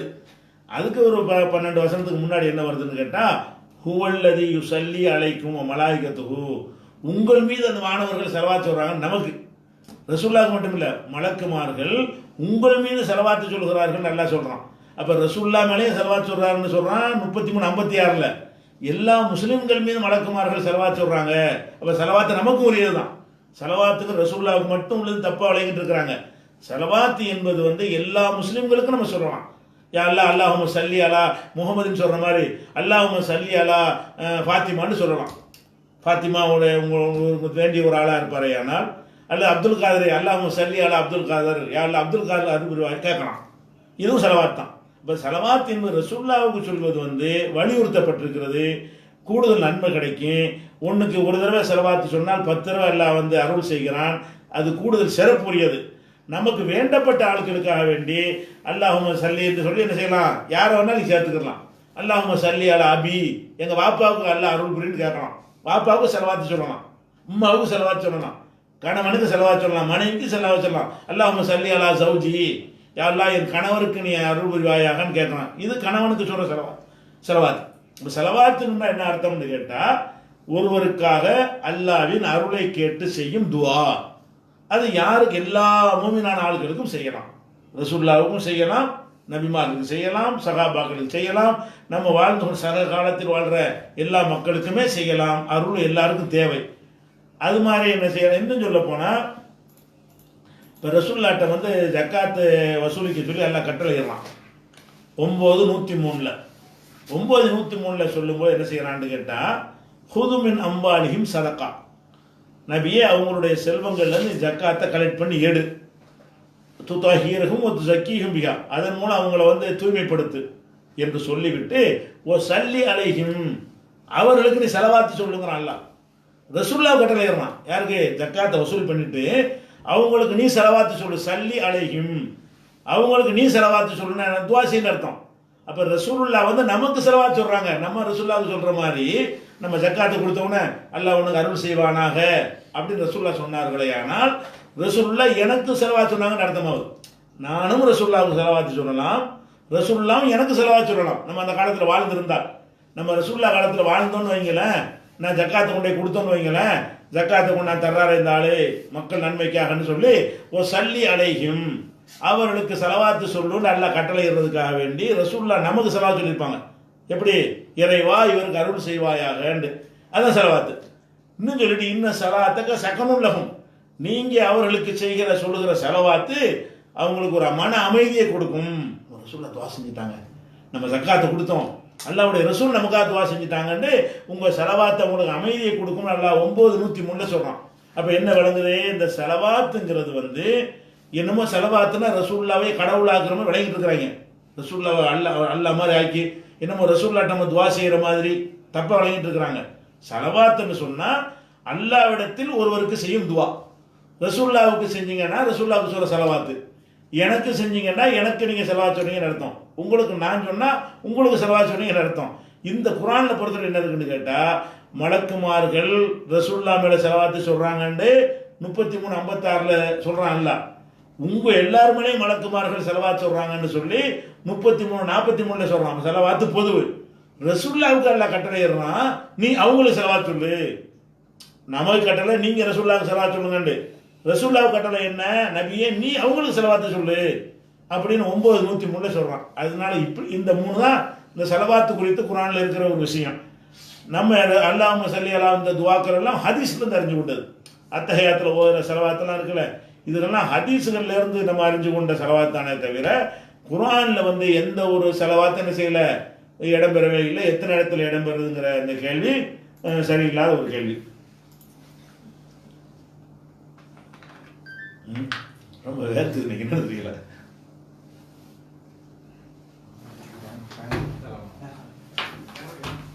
ஃபேன் வேணாம் சத்தம் வேணும்.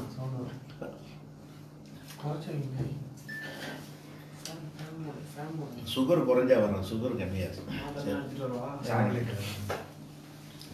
அடுத்து ஒரு கேள்வி கேட்குறாங்க. அதிராம்பட்டத்திலிருந்து ஜாகிர் ஹுசேன் அவர்களும் ரமீஸ் ரியான் என்ற 2 பேரும் சேர்ந்து கேட்குற ஒரு கேள்வி. இந்த கேள்விக்கு முன்னாடி எதை பற்றி கேட்குறாங்கன்னு கேட்டால், நம்ம இந்த குர்ஆனுக்கு முரண்படுற ஹதீஸை ஏற்றுக்கொள்ளக்கூடாதுன்னு சொல்கிறோம் இல்லையா, அதுக்கு நிறைய தகுந்த காரணங்களை கூட நம்ம சொல்லுகிறோம். சும்மா அது சைடு சப்போர்ட்டாக ஒரு ஹதீஸையும் சொல்லுவோம். இதுவே பிரதானமானது கிடையாது. சைடு சப்போர்ட்டாக என்ன செய்யணும்னு கேட்டால், ரசூல்லா சொன்னாங்க ஒரு ஹதீஸில், நான் சொல்லுகிற ஒரு செய்தி நீங்கள் கேட்கும் பொழுது உங்கள் உள்ளங்களுக்கு அது நெருக்கமாக இருந்து உங்கள் மேனிகள் எல்லாம் அதில் சிலிர்த்து போகுமையானால் அது ஒரு நெருக்கமான விஷயம் தான், சரியான விஷயம் நீங்கள் கருதினீர்களே, ஆனால் அதை நான் சொல்லியிருப்பேன். நான் சொன்ன ஒரு செய்தியை கேட்கும்போது இப்படி ரசூல்லா சொல்லுவாங்களா என்று உங்களுக்கு தோணுமையானால் அது நான் சொன்னது இல்லை அப்படின்னு ரசூல்லா சொன்னதாக ஒரு ஹதீஸ் இருக்குது. நல்லா விளைக்கின்ற ரசூல்லாவே சொன்னதாக ஒரு ஹதீஸு, முஸ்னத் அஹ்மதில் வரக்கூடிய ஒரு ஹதீஸு.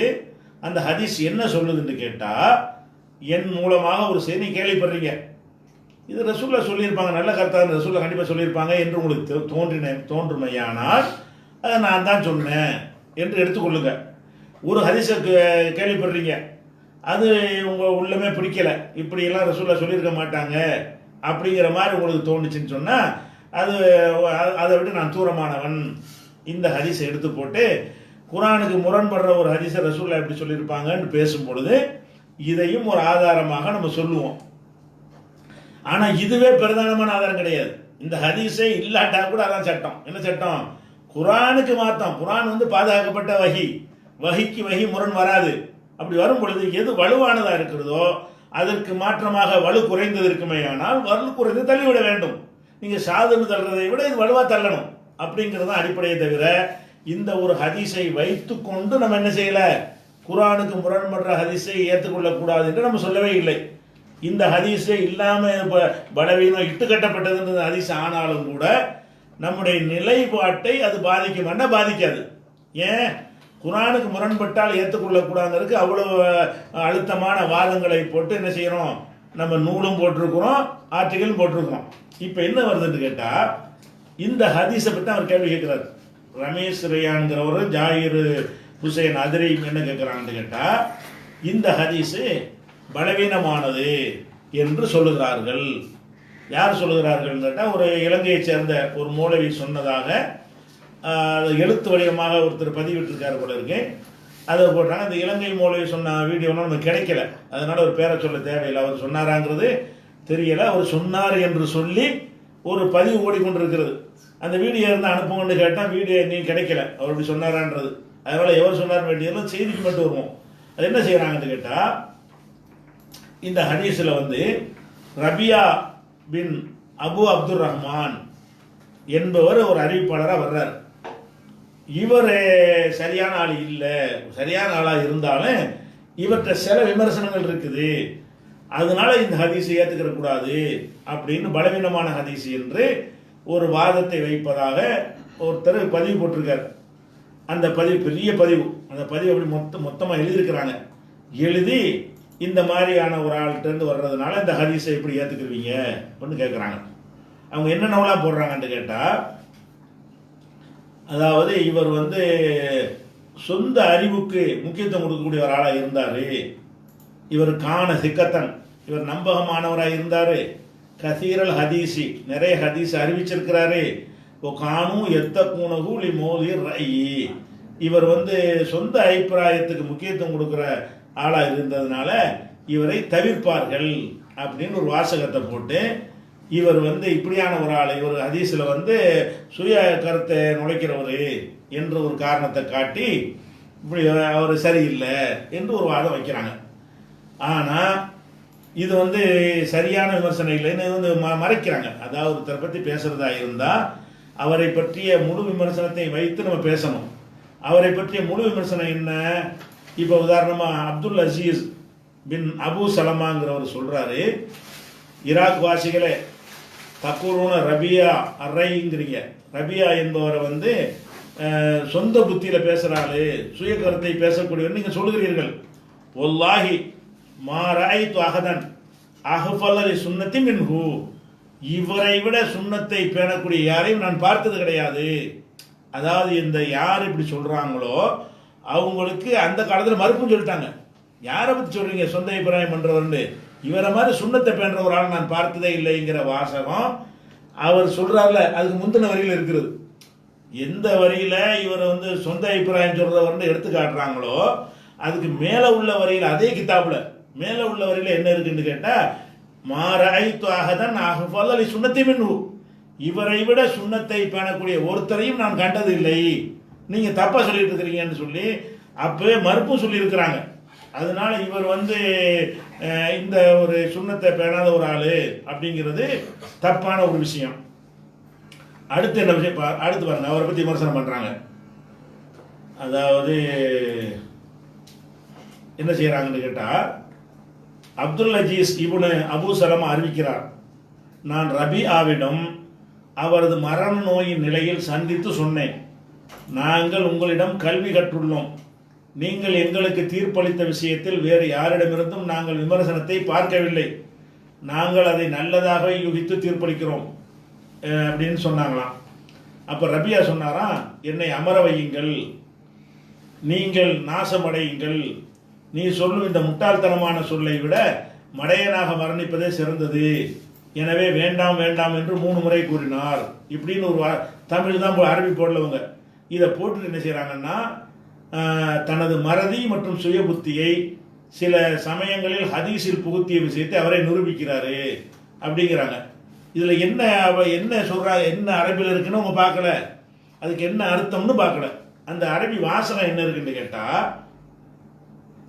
அதாவது அவர் சொல்கிறபடி இந்த அப்துல் அஜீஸ்ங்கிறவர் என்ன செய்கிறாரு சொல்கிறாரு, ரபியாங்கிறவர் மரண வேலையில் இருக்கிறார், யாரை பற்றி பேசுகிறாங்களோ அவர் மரண வேலையை நெருங்கிட்டார். அவர்கிட்ட போய் என்ன செய்கிறாங்கன்னு கேட்டால், இன்னா கது அல்லம்னா மின்க, நாங்கள் உங்கள்கிட்ட நிறைய கற்றுருக்குறோம், ஒரு ருப்பமா ஜானா மை எஸ்தப்தீனா ஃபிஷையி, சில பேர் எங்கள்கிட்ட இப்போ கேள்வி கேட்டு வர்றாங்க, ஒரு விஷயத்துக்கு ஃபத்வா கேட்டு வர்றாங்க, ஆனால் லம் நஸ்மா ஃபி செய்யா, அது சம்பந்தமாக உங்கள்கிட்ட நாங்கள் படிக்காத விஷயமா இருக்குது, நீங்கள் எல்லாத்தையும் எங்களுக்கு சொல்லி தந்துட்டீங்க, சொல்லி தந்த பிறகு ஒருத்தர் வந்து என்கிட்ட ஃபத்வா கேட்குறாரு, அதை பற்றி நீங்கள் சொல்லி நாங்கள் கேள்விப்பட்டதில்லை, அப்போ நாங்கள் என்ன செய்கிறோம்னு கேட்டால், நரா அன்னராயனா ஹைருன் லஹு மின் ராயிஹில் நஃப்ஸிஹி, அந்த மனுஷனை சுய முடிவு எடுத்து சொல்வதை விட நம்ம அபிப்பிராயத்தை சொல்லுவோமே அப்படின்னு நாங்கள் கருதுகிறோம், இது சரியா, இப்படி நாங்கள் ஃபத்வா கொடுக்கட்டுமான்னு கேட்குறாங்க. நல்ல கவனம், என்ன கேள்வின்னு கேட்டால், இவரை பாராட்டுற ஒரு விமர்சனத்தை இடக்கு முடக்க அர்த்தம் செஞ்சு மட்டப்படுத்துகிறாங்க. இந்த விமர்சனம், இவங்க சொல்லக்கூடிய இந்த விமர்சனத்தில் வந்து இவர் எவ்வளவு நல்ல மனுஷங்கிறதா தெரியுது. இவங்க அதை ஒன்னோட ஒன்று அர்த்தம் செஞ்சுட்டு என்ன செய்யறாங்கன்னு கேட்டா இவர் மட்டமான ஒரு ஆளு அப்படின்னு காட்டுறாங்க. என்ன கேள்வி, அவருடைய மாணவர்கள் வந்து கேட்கறாங்க. எப்படி கேட்கறாங்க, நீ மரண வேலையை நெருங்கிட்டீங்க, ஓரளவுக்கு எல்லாத்தையும் கற்று தந்துட்டீங்க, இருந்தாலும் நீ ஒருத்தர் கேட்டு அந்த விஷயத்தை நீங்க சொல்லாம இருந்திருப்பீங்க, அப்படி விஷயத்தை எங்கள்கிட்ட கேட்டோமே, ஆனால் உங்க இஷ்டப்படி முடிவெடுங்க, அந்த மக்கள்கிட்ட விடாம நாங்க எங்க அபிப்பிராயப்படி பத்தாவை கொடுக்கலாமா அப்படின்னு கேட்கறாங்க. அப்ப அவர் என்ன செய்யறாருன்னு கேட்டா, என்னை எந்திரிச்சு உட்கார வைங்க, படுத்தன முடியாத ஒரு ஆள், முடியாம இருக்கிறனால என்னை உட்கார வைங்கிறாரு. ஆளை தூக்கி நிப்பாட்டி உட்கார வைக்கிறாங்க. உட்கார வச்சவன சொல்றாரு, வைஹக்கையா அப்துல் அசீஸ், அப்துல் அசீஸ் நாசமா போ, அன் தமூத்த ஜாகிலன், நீ அறிவீனனாக மூத்தா போவது ஹைருன் சிறந்தது, மின் அன் தக்கூல ஃபீ ஷைஇன் பிகைரி இல்மின், இல்மு இல்லாம ஒரு விஷயத்தை சொல்வதை விட, தெரியலன்ட்டு போ, அறிவு இல்லாம ஆதாரம் இல்லாம ஒன்று சொல்வதை விட நீ வந்து மடையனா மூத்தா போறது நல்லது அப்படின்னு சொல்லி 3 தடவை சொல்றாரு.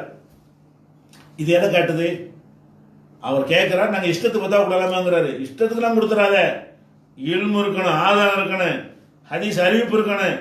அறிவிப்பு இருந்தா தான் சொல்லணுமே தவிர அப்படி இல்லாம கொடுத்தாயானால் நீ கேடு முட்டாப்ப நாசமா போங்கிறாரு. அப்ப இவர் எப்படிப்பட்ட ஆளா இருந்திருக்காரு ரபியான்னு சொன்னா, நீ உனக்கு தெரியாத விஷயத்தை கேட்டு வர்றாங்கன்னு கேட்டா உன் இஷ்டப்படி பத்தாவை கொடுத்து விடாத. அவர் என்ன செய்யறாரு, எங்க இஷ்டப்படி பத்தாவை கொடுக்கலாம்னு கேட்கிறாரு. அவர் என்ன சொல்றாரு, இஷ்டப்படி கொடுத்துறாத, தெரியலட்டு நல்லது, தெரியாம இருப்பது நல்லது தப்பா பத்தாவை கொடுக்கறதை விட. அப்ப இது பிளஸ்ஸா மைனஸா, இது இவ்வளவு அழகான வார்த்தையை சொல்லியிருக்கிறாரு. அரபியை மறைச்சிட்டு தமிழ்ல வார்த்தை போட்டிருக்காங்க. எப்படி, அதாவது அப்துல் அஜீஸ் நான் ரபியாவிடம் அவரது மரண நோயின் நிலையில் சந்தித்து சொன்னேன், நாங்கள் உங்களிடம் கல்வி கற்றுள்ளோம், நீங்கள் எங்களுக்கு தீர்ப்பளித்த விஷயத்தில் வேறு யாரிடமிருந்தும் நாங்கள் விமர்சனத்தை பார்க்கவில்லை. அப்படி வாசகமே அதில் இல்லை, அர்த்தம் செய்ய தெரியாமல் செஞ்சிருக்கிறாங்க. நாங்கள் அதை நல்லதாக யூகித்து தீர்ப்பளிக்கிறோம். அப்ப ரபியா சொன்னார், என்னை அமர வையுங்கள், நீங்கள் நாசமடையுங்கள், நீ சொல்லும் இந்த முட்டாள்தனமான சொல்லை விட மடையனாக மரணிப்பதே சிறந்தது. அப்படியே சொன்னார் அவரு. அப்படி வாசகமே இல்லை. ஆதாரமற்று பேசுவதை விட சொந்த அபிப்பிராயத்தில் பேசுவது தப்பு, தெரியலன்ட்டு நல்லது. எதுக்கு உன்ட்ட ஆதாரம் இல்லையோ அதுல சொந்த அபிப்பிராயத்தை சொல்லாம தெரியல என்று ஜாகிலாக மடையனாக மரணிப்பது நல்லது.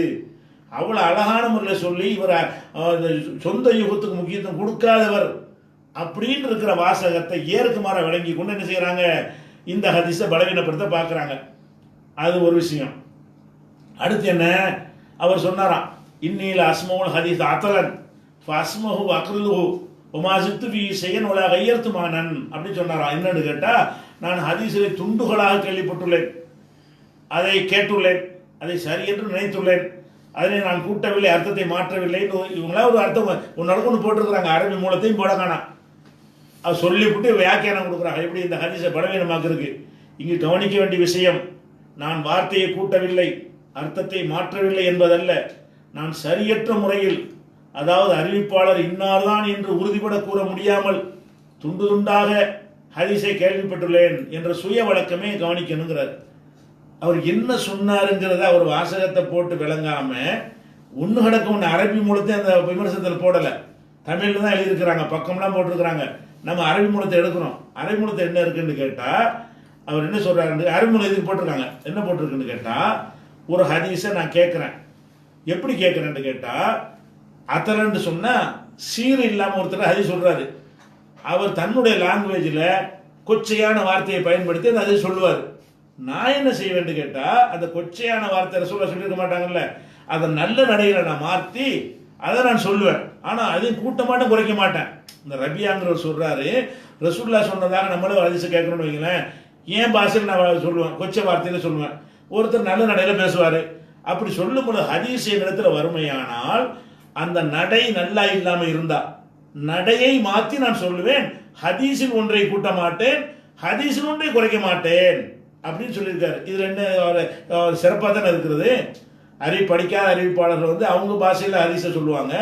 நல்ல ரசூல்லா அழகான அஃப்ஸஹுல் அரபா இருந்தாங்க, அரபுலேயே தெளிவான அரபியில் பேசினவங்களா இருந்தாங்க. நீ இந்த மாதிரி கொச்சையான வார்த்தையெல்லாம் சொல்றியப்பான்னு சொல்லிட்டு அந்த ஹதீஸை வந்து அழகு நடையில் சொல்லுவாராம். ஹதீஸில் இதை கூட்ட மாட்டேங்கிறாரு. இதுல என்ன நல்ல விஷயம் தானே இது. இப்படி தானே எல்லா இமாம்களும் ஹதீஸை தொகுத்தாங்க. அந்த வார்த்தை அப்படி டிட்டோவா மனப்பாடம் பண்ணி சேர்த்தாங்க. அதை உள்வாங்கி கொண்டு அவங்க நல்ல நடையில தான் எல்லாருமே சொல்லியிருக்கிறாங்க. அதனால இதுவும் அவரை பலவீனப்படுத்துறதுக்கு நிற்காது. அதுக்கப்புறம் ரபியாவை பற்றி அபு உஸ்மான் சொன்னாராம், இவர் சுயசிந்தனை புகுத்துறவர். அபு உஸ்மான்ங்கிறால இவர் தான் ரபியாவுடைய உணர்வு அது கூட விளங்காம. ரபியான் அபு உஸ்மான் என்பது இவருடைய பட்ட பேர். அவர் ரபியாத்து ரை, அதாவது சுய கருத்தை சொல்லக்கூடியவர் என்று அறியப்பட்டவர் ஒரு வாசகம் வருது. இதில் விளங்காம அபு உஸ்மான் ஒரு ஆள் இவரை பற்றி சொன்னதாக வச்சுக்கிட்டு அபு உஸ்மான் சொன்னார் இவர் சிந்தனையை புகுத்தவர். அபு உஸ்மான் யாருமே கிடையாது, இவர் தான் அபு உஸ்மான். இந்த ரபியா என்பவருடைய பட்ட பேர் தான் அபு உஸ்மான்.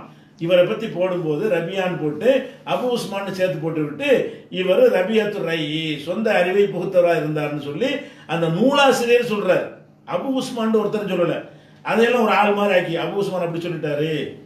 அதே மாதிரி இதே வாசகத்தை என்ன செய்யறாங்கன்னு கேட்டா, சிந்தனையில் தவறை வைத்து விமர்சிக்கப்பட்ட இந்த ஒரு சொல்லுதான். இதையே வச்சுக்கிட்டு 72 வாசகத்தை வளர்க்குறாங்க. அதில் இருக்கிற வாசகம் என்னன்னு கேட்டா, அதில் அப்படி படிக்கிற பாருங்க.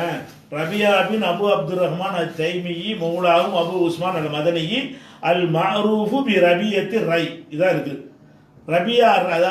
ரபியத்து ரை என்று இவர் அறியப்பட்டவர். ரைனா சொந்த அபிப்பிராயம். சொந்த அபிப்பிராயத்தில் உள்ள ரபியா என்று அறியப்பட்ட அபு உஸ்மான் என்ற ரபியா, அவரை பற்றி விமர்சனம் தலைப்பு கொடுத்துருக்குறாங்க. இதை வச்சுக்கிட்டு துண்டு துண்டா என்ன செய்யறாரு, இந்த ஒரு சொல்லுதான். இது என்ன செய்யறாருன்னு கேட்டா, அபு உஸ்மான் இப்படி சொன்னாரு. அதுக்கடுத்து என்னன்னு கேட்டா, சிந்தனையில் தவறை வைத்து விமர்சிக்கப்பட்டவர். இதே மூலம் தான் இந்த வாசகத்தை தான் போட்டிருக்காங்க. அடுத்து என்ன, இவர் சுய சிந்தனையை வைத்து சொன்னவர் அப்படின்னு சொல்லிட்டு ஒரே வாசகத்தை போட்டு 72 விதமாக ஜவு மாதிரி பண்ணியிருக்கிறாங்க. இவர் அந்த மாதிரியான ஆள் கிடையாது. அடுத்து என்ன செய்யறாங்கன்னு கேட்டா, இன்னும் சொல்ல போனா அதாவது மறுபடியும் அந்த நாசமடைகள் அதை போட்டிருக்கிறாங்க. ரிப்பீட் திருப்பி அதே தான், ஒரே விஷயம் தான் வந்திருக்கு. அடுத்து என்னன்னு கேட்டா, முத்தாய்ப்பா முடிக்கிறாங்க. என்ன முடிக்கிறாங்கன்னு கேட்டா, அகமதில் வரும் 24,005வது ஹதீஸில் இமாம் அகமது அவர்கள் இந்த அறிவிப்பில் நபி அவர்கள் என்னை தொட்டு வரும் செய்தி என்பதில் நபியை தொட்டு அறிவிக்கப்படும் அறிவிப்பா அல்லது சஹாபியின் கூற்றா என்பதில் அறிவிப்பாளர் அபு சயீத் சந்தேகம் கொண்டுள்ளார். இந்த ஹதீஸ் வருவதே அகமதில் தான். அகமதில் இதற்கான விமர்சனம் வந்து விட்டதுன்னு முடிக்கிறார். என்ன முடிக்கிறார்னு கேட்டா, அகமதுங்கிற நூலில் இந்த ஹதீஸை போட்டுட்டு இது ரசூல்லா சொன்னாங்களா சஹாபி சொன்னதா என்று சந்தேகம் இருக்குன்னு யார் சொல்லிட்டாராம், அகமது இமாம சொல்லிட்டாராம். ஹதீஸ் அகமதுல தான் வருது. அந்த அகமது நூல்ல என்ன வந்துருச்சுன்னு கேட்டா, ரசூல்லா சொன்னாரா சஹாபி சொல்லா என்று அவர் சந்தேகம் தெரிவித்து விட்டார். சந்தேகத்துக்குரியதாகும்போது எப்படி நீங்க ஆதாரம் எடுத்துக்கிறீங்கன்னு முத்தாய்ப்ப முடிக்கிறார். இப்படி ஒரு வாசகமே அகமது இமாம் சொல்லவே இல்லை. அது எப்படி அர்த்தம் செய்யணும்னு விளங்காம வாயில விட்டு அடிச்சிருக்கிறாங்க. இது ரசூல்லாவுடைய சொல்லா சஹாபி சொல்லா என்கிற வாசகத்தை, அந்த கருத்தை அகமது இமாம் சொல்லவே இல்லை. அந்த ஹதீஸ்ல என்ன சொல்றாருன்னு கேட்டா, இதை ரபியாங்கிறவரை அறிவிக்கிறார்ல, ரபியா யார்கிட்ட அறிவிக்கிறாருன்னா அப்துல் மலிக் அறிவிக்கிறார். அப்துல் மலிக் யார்கிட்ட அறிவிக்கிறாருன்னா 2 ஆள்கிட்ட அறிவிக்கிறார். அப்துல் மலிக் என்பவர் அபு ஹுமைதும் அபு உசைதும் சொன்னார்கள் அப்படிங்கிறார். இந்த அபு ஹுமைது என்பவர் அபு உசைத் என்பவரும் சஹாபி. 2 சஹாபி சொன்னதாக யார் அறிவிக்கிறார்? அப்துல் மலிக் அறிவிக்கிறார். இதை பற்றி என்ன செய்யறாங்கன்னு கேட்டா, இந்த ஹதீஸை போட்டுக்கிட்டு அகமது பின் ஹம்பல் சொல்றாரு, ஒரு ஷக்க ஃபீஹிமா உபைத் பின் அபி குர்ரா ஃபகால அன் அபி ஹுமைதின் அவு அபி உசைதின். இந்த ஹதீஸை எனக்கு இந்த முஸ்னது அகமதுல வர்ற ஹதீஸ் இருக்குல்ல, இதை அபு ஆமிர் என்பவர் தான் அகமது பின் ஹம்பலுக்கு சொல்ற உஸ்தாத். இந்த ஹதீஸை சொன்ன உஸ்தாத் யாருன்னு கேட்டா அபு ஆமிர். அபு ஆமிர் என்பவருடைய ஹதீஸை போட்டுட்டு இன்னொரு உஸ்தாது அகமது பின் ஹம்பலுடைய இன்னொரு உஸ்தாது யாருன்னு கேட்டா உபைத் பின் அபி குர்ரா. அந்த உஸ்தாத் என்ன செய்யறாருன்னு கேட்டா, ஒரு டவுட்டோட எனக்கு அறிவிச்சாரு. என்ன டவுட்டோட அறிவிச்சாருன்னு கேட்டா, அபு ஹுமைதும் அபு உசைதும் சொன்னார்கள் வருதுல, அதுக்கு பதிலாக இருவரில் யாரோ ஒருவர், 2 பேரும் அல்ல, அபு ஹுமைதோ அல்லது அபு உசைதோ என்று சந்தேகத்தோடு சொன்னார் அப்ப இந்த செய்தி இமாம் அகமது அவர்களுக்கு அபு ஆமீர் என்பவர் வழியாகவும் கிடைக்கிறது. அதுக்கப்புறம் உபைத் இப்னு அபி குர்ரா என்ற உஸ்தாத், ரெண்டு உஸ்தாது, ரெண்டு பேர்ட்டையும் அகமது பின் ஹம்பல் பாடம் படிக்கிறாரு. அகமது ஹம்பல்கிட்ட ஒரு உஸ்தாத் என்ன சொல்றாருன்னு கேட்ட அவர் அறிவிப்புல அபு ஹுமைத் என்ற ஒரு தோழரும் அபு உசைத் என்ற ஒரு சஹாபியும் ரெண்டு பேரும் எனக்கு சொன்னார்கள் அப்படின்னு அதுல வருது.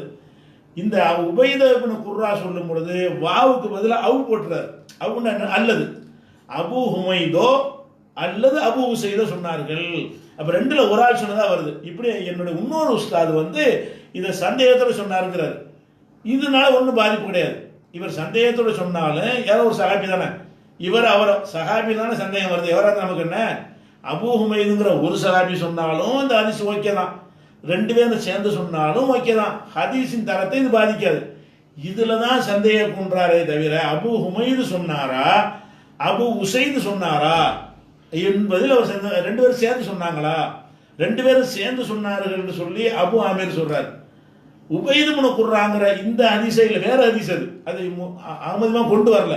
இந்த ஹதீஸை போட்டு விட்டுட்டு என்னுடைய இன்னொரு ஆசிரியர் உபைத் இப்னு அபி குர்ராங்கிறவர் சொல்லும் பொழுது இதுல ரெண்டு பேரில் யாரோ ஒருவர் அப்படி சொல்லிட்டாருங்கிறார். இதுதான் சந்தேகமே தவிர சஹாபியா இல்லையாங்கிற சந்தேகம் அங்க வரவே இல்லை. ரெண்டு சஹாபியுமா ஒரு சஹாபியா அப்படி சந்தேகம் வருது. அப்ப என்னன்னு கேட்டா இதுல விளங்காம என்ன செய்யறாரு, அதை செஞ்சிடறாரு. அதுக்கப்புறம் என்னன்னு கேட்டா நம்ம இவரை பத்தின ஒரு விஷயத்தை விளைவிக்கணும். என்னன்னு கேட்டா இந்த இவர் ரபியா இருக்கார்ல, இவரை பத்தி பேசணும். மாலிக் இமாம் சொல்றாங்க, இவர் மூத்தா போன உடனே ஃபிக்குடைய இன்பமே போய்விட்டது. இவரை பத்தி நற்சான்று மாலிக் இமாம் இருக்காரு. மாலிக் இமாமும் இவரும் ஒரு காலத்தில் உள்ளவங்க. இன்னும் சொல்ல போனா இவர்கிட்ட அவர் கத்துருக்கிறார். மாலிக் இமாமுக்கு உஸ்தாத் மாதிரி உள்ளவர். அவர் என்ன செய்யறாருன்னா இவர் மூத்தா போனோன்னா எல்லாமே ஃபிக்குடைய டேஸ்டே போயிடுச்சு, ஃபிக்கு வந்து அவர் அழகா சொல்லுவாரு அப்படின்ற அளவுக்கு பாராட்டுறாங்க. அது மாதிரி ஹுமைதிங்கிறவர் இவர் ஒரு ஹாஃபிலா இருந்தாரு, ஹதீஸ் மனம் செஞ்சவராக இருந்தாரு அப்படின்னு அவரை பாராட்டுறாங்க.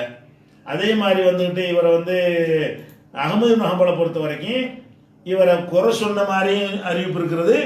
சிக்கத்துன் ரொம்ப நம்பகமானவர் என்ற அறிவு முரண்பட்டு வருது. இவர் சொந்த கருத்து சொல்றவர்னு சொல்லியிருக்கிறாரு, நம்பகமானவர்னு சொல்லியிருக்கிறாரு. அதனால ரெண்டு முரண்பட்ட தள்ளிடுவோம், அகமதை விட்டுற வேண்டிதான். அதுக்கப்புறம் வந்து அகமது பின் அப்துல்லா அஜலிங்கிறவங்க, அபு ஹாத்தமும் நசை இவங்கெல்லாம் சிக்கத்துங்கிறாங்க, நம்பகமான ஆளுங்கிறாங்க. யாக்கூப் இப்னு ஷைபாங்கிறவரும் சிக்கத்துன், இவர் நம்பகமான ஆளு, சபத்துன் உறுதியான ஆளு, அகது முஃப்தில் மதீனாவுடைய முஃப்திகளில் ஒரு ஆளு அப்படின்னு சொல்றாங்க. அது மாதிரி ஒரு சில சஹாபாக்கள்லாம் பார்த்துருக்கிறாரு அப்படின்னு சொல்லி அது ஒன்று இருக்கு.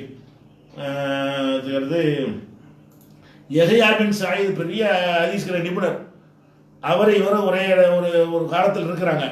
அவர் என்ன செய்யறாருன்னு கேட்டா யஹ்யா பின் சயீத் சொல்றாரு, ரபியா பின் அபு அப்துர் ரஹ்மானை விட ஒரு புத்திசாலி நான் பார்த்ததே இல்லை. அவரே பெரிய புத்திசாலி. அவரை யார் அவர் ஹதீஸ்களை ஆய்வு செய்யக்கூடிய யஹ்யா பின் சயீத் அவர் சொல்றாரு, இந்த மாதிரி ஒரு புத்திசாலி நான் பார்த்ததே இல்லை, ரபியாவை போல ஒரு புத்திசாலியை நான் பார்த்ததே இல்லை அப்படின்னு அவர் என்ன செய்யறாரு, நற்சான்று கொடுக்குறாரு. அது மாதிரி வந்து வணக்க வழிபாடு, தொழுகை ஈடுபட்டிருப்பாரு, நிறைய வணக்கம் செய்வார், அந்த மாதிரியான வள்ளல் கொடுக்குற அதெல்லாம் வேண்டியதில்லை. அப்புறம் காசிம்ங்கிறவரே அவர் ஒரு அறிஞர். அவர் என்ன செய்யறாருன்னு கேட்டால் ஏதாவது ஒரு கேள்வி கேட்டு அவர் குரான்லேருந்து தெரிஞ்சால் அவர் சொல்லுவாராம், ஹதீஸ்லேருந்து தெரிஞ்சால் சொல்லுவாராம். அது ஆதாரம் இல்லைன்னு சொன்னால் சலு ஹாதாலி ரபியாட்ட போய் கேளுங்க. அதாவது காசிம்ங்கிறவரே நிறைய மார்க் அறிஞர். அவர் என்ன செய்வாராம், குரான் ஹதீஸ்லேருந்து தெரிஞ்சால் சொல்லிடுவாராம். அவருக்கு தெரியாத கேள்வியாக இருந்தால் ரபியாட்ட கேளுங்க, அவர் கரெக்டாக சொல்லுவார் அப்படிங்கிற அளவுக்கு மக்களால் மதிக்கப்பட்ட மிகச்சிறந்த அறிவு. இவரை போய் பலவீனமாக்குற ஆச்சரியமா இருக்குது. இவரை பலவீனம்னா டோட்டலாக இதை விட கீழே உள்ள ஆள் புகாரில் 95 ஹதீஸ் ஓடி போயிடும். இவரை விட கம்மியான ஆட்கள்லாம் புகாரில் இருக்கிறாங்க. அதுக்கப்புறம் யஹ்யா பின் சயீத் வந்து ரபியாவுடைய சபையில் போய் உட்கார்வாராம். உட்கார்ந்து அவர் சொல்ல கேட்டுட்டு இருப்பாராம். ரபியா போன பிறகு இவர் மக்களுக்கு பயன் பண்ணுவாராம். யார், யஹ்யா. ரபியா இருக்கும்போது ரபியா விளக்கிடுவார், இதுக்கு நான் வந்துடுறேன்னு வெளியே போயிட்டாருன்னு தான் யஹ்யா பின் சயீத் வந்து அழகான முறையில் சொல்லுவாராம். ஆனால் ரபியா வந்துட்டவனை நிப்பாடிக்கிறவாராம். ஆனால் இவர் மூத்தவர், ரபியாவோட இவர் மூத்தவர். யஹ்யா பின் சயீத்ங்கிற மூத்தவர், பெரிய அறிஞர் தான்.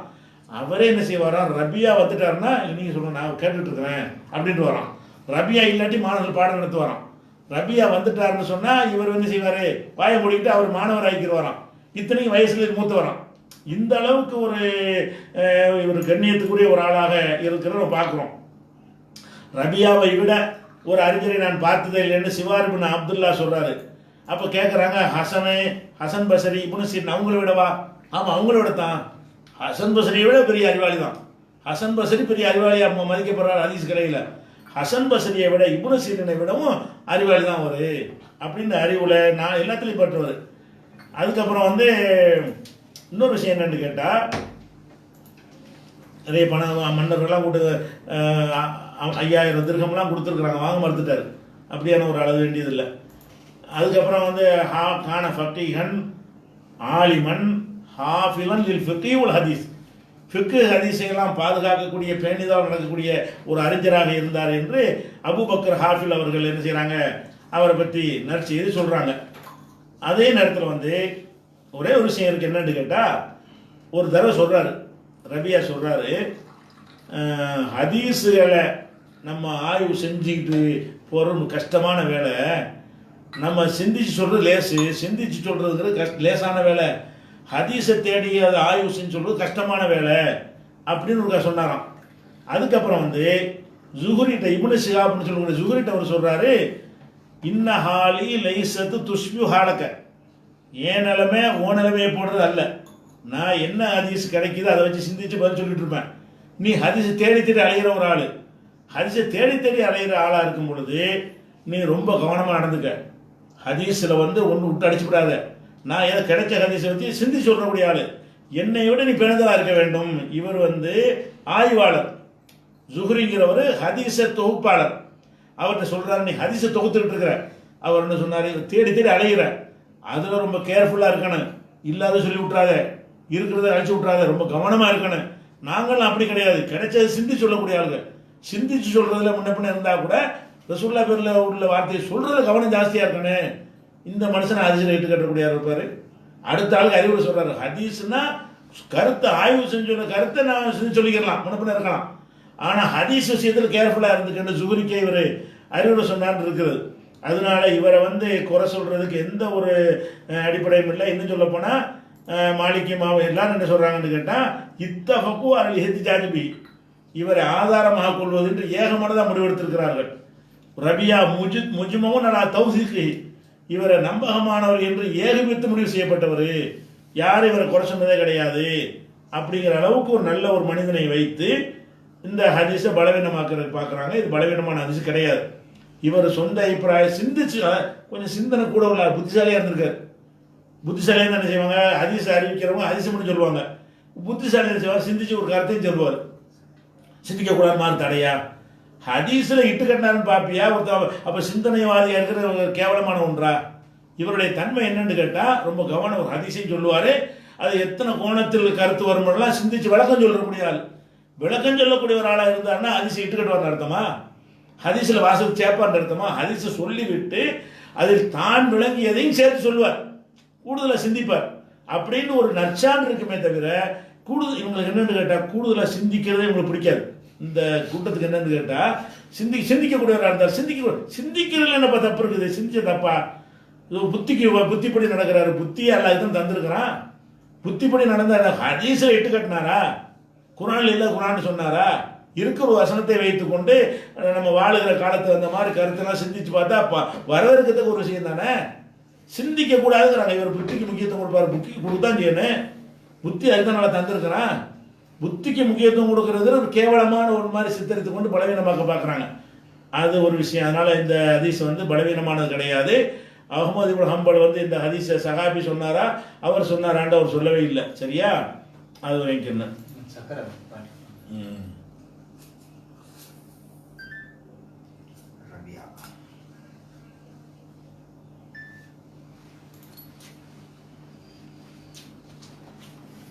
அடுத்து சோடா இஸ்மாயில் அடிக்கடி வந்துடுறாரு. அவர் கேட்குறாரு, வெளிநாட்டில் வேலை பார்க்கும் கணவனை பிரிந்து வாழுகிற மனைவி தாம்பத்திய இயக்கத்தில் ஒரு நாள் இரவை கழித்தால் வானவர்கள் வெளிநாட்டில் வாழும் கணவனை சபிப்பார்களா? அப்படி எந்த ஒரு விஷயம் இல்லை. அதாவது கணவன் வெளிநாட்டில் இருக்கிறான், மனைவி உள்நாட்டில் இருக்கிறான். கணவனுடைய ஏக்கத்தில் என்ன செய்கிறா, ஏங்கி கழிச்சான்னு சொன்னால் அந்த கணவனை சபிப்பாங்க, மாணவர்கள் சபிப்பார்கள் இருக்காங்க. இப்படி ஒரு ஹதீஸ் கிடையாது. ஆனால் பொதுவாக என்னன்னு கேட்டால், கணவனாக இருக்கிறவன் வந்து மனைவியுடைய அந்த ஆசைகளை நிறைவேற்றக்கூடியவனாக இருக்கணும். மனைவியாக இருக்கக்கூடியவள் வந்து கணவனுடைய ஆசையை நிறைவேற்ற, அதுதான் கல்யாணம் பண்ணுறது, அதை நிறைவேற்றக்கூடியதாக இருக்கணும். யாரும் யாருக்கு அநீதி இழைச்சிடக்கூடாதுங்கிற ஒரு பொதுவான ஒரு அடிப்படையில் அப்படி ஏங்குற அளவுக்கு விடுவது தப்பு. மனைவி வந்து கணவனுடைய இது நெருக்கத்தை ஏங்குறான்னு சொன்னால் அதை அலட்சியப்படுத்திட்டு போய் நான் வெளிநாடு சம்பாதிக்க போகிறேன், அது தப்பு. என்ன தப்புன்னு கேட்டால், மனைவி செய்கிற கடமையை செய்யலை, அவள் தவறி விடுவதற்கு காரணமாக இருக்கிறான் அப்படி சொல்லலாமே தவிர, இப்படி இருந்தால் வானவர்கள் சபிப்பார்கள்ன்ற மாதிரி ஹதீஸ் கிடையாது. ஆனால் இது நல்லது இல்லை. எதனால் நல்லது இல்லைன்னா, ஒருத்தருங்க உலகம் நம்ம சொல்றது அழகின்ன, அவங்களுடைய ஆண்களுக்கு இருப்பது போல கடமை உரிமை பெண்களுக்கு இருக்கிறது. பெண்களுக்கு என்ற அந்த உரிமையை பறிக்கும் விதமாக பொருளாதாரம் தான் எனக்கு பெருசு என்று சொல்லி அவங்களே அந்த முக்கியத்துவம் இல்லாமல் அந்த விஷயம் வயசாகி போய் அது பெண்ணை அதிக நாட்டம் இல்லாமல் இருந்தாங்கன்னு வைங்க, அது போய் சம்பாதிக்க போகலாம். அந்த பெண்ணுக்கு வந்து தாம்பத்தியத்தில் அதிகமான ஆர்வம் ஈடுபாடு இருக்கும் பொழுது அது பாட்டு ஒரு பக்கம் இருந்து நான் சம்பாதிக்க தான் போவேன் அப்படின்னு போவாரையானால் அது வந்து மார்க்கத்தில் தப்பு, செய்யக்கூடாது. அப்படி இல்லாத அளவுக்கு போகலாம். அந்த மாதிரி ஒரு கடமை தவறுன குற்றம் வருமே தவிர, இதற்காக வானவர்கள் சபிப்பார்கள்ங்கிறது என்ன இல்லை, ஹதீஸும் இல்லை.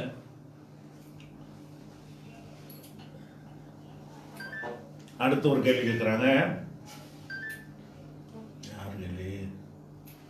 பேர் இல்லை, என்ன கேட்குறாருன்னா, சூனியத்தை நம்புபவர்கள் பின்னால் அறவே தொழக்கூடாது என்ற சட்டம் சரியா?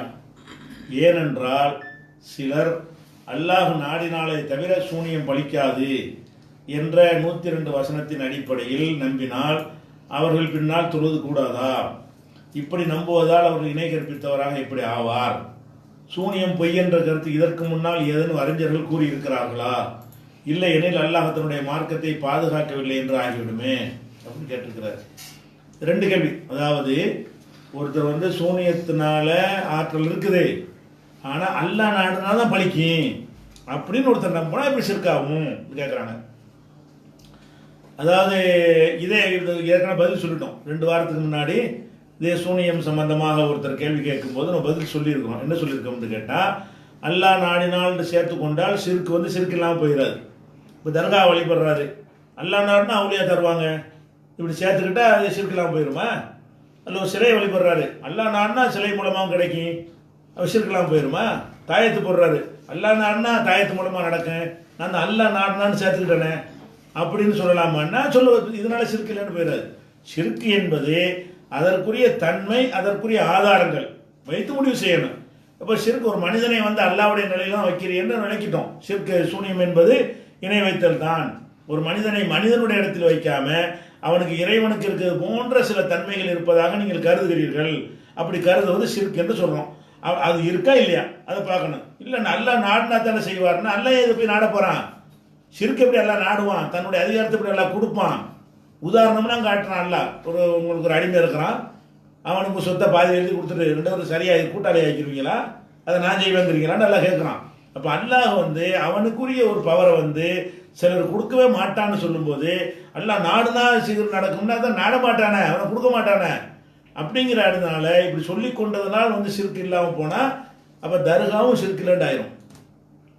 ஏன் அவங்க அல்லா நாடி அப்படி தான் அவங்க சொல்கிறாங்க, நாங்கள் அவங்க சொந்தமாக தருவாங்க, அல்லா வாங்கி தான் தருவாங்க, அல்லாட்ட வாங்கி தான் தர போகிறாங்க அப்படி சொன்னால் சிறுக்கு இல்லைன்னு ஆயிருமா? மக்கா காவிர சிறுக்கு இல்லை அப்படி பார்த்தீங்கன்னா ஏன் அவனே அந்த சிலைகளுக்குலாம் சக்தி இருக்குன்னு சொல்லவே இல்லை. அல்லாட்ட வாங்கி தருவாங்க, அல்லாட்ட நெருங்கி தருவாங்கன்னு அவன் அல்லாவை சேர்த்துக்கிட்டு தான் செஞ்சான். அல்லாவை சேர்த்துக்கிட்ட காரணத்துல எப்படி சிறுக்கெல்லாம் போகும்? அந்த வாதம் வந்து சரியான வாதம் இல்லை. ஒன்று. அடுத்து வந்து இதுக்கு முந்தி யாராவது சொல்லியிருக்கிறாங்களா அப்படின்னு கேட்குறீங்க. நிறைய சொல்லியிருக்கிறாங்க. முதல் விஷயம், இப்படி சொல்லியிருக்கிறாங்களான்னு பார்க்கக்கூடாது.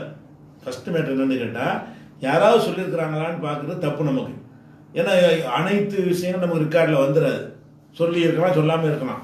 ஒரு சொன்னா தான் அது மார்க்கங்கிறது கிடையாது. நம்ம என்ன பார்க்கணும், இப்படி ஒரு கருத்தை சொல்கிறாங்களா, இது குர்ஆனுக்கு உட்பட்டு இருக்குதா, ஹதீஸ் அதுதான் பார்க்கணும். இன்னொருத்தருக்கு சொல்லியிருக்காரான்னு பார்த்தோம்னா அது வழிகாட்டுது. ஒருவரும் சொல்லாட்ட கூட சொல்லக்கூடாதா? ஒருவரும் சொல்லலாம், ஆனால் அது அந்த குர்ஆனில் இருக்குது, நமக்கே தெரியும், அந்த அர்த்தம் தான் சொல்ல தெரியுது, ஏற்றுக்கு போயிட வேண்டியதானே. ஒருவரும் சொல்லாமல் இருக்கிறார்கள் என்பதை என்ன செய்யக்கூடாது, ஒரு ஆதாரமாக காட்டக்கூடாது.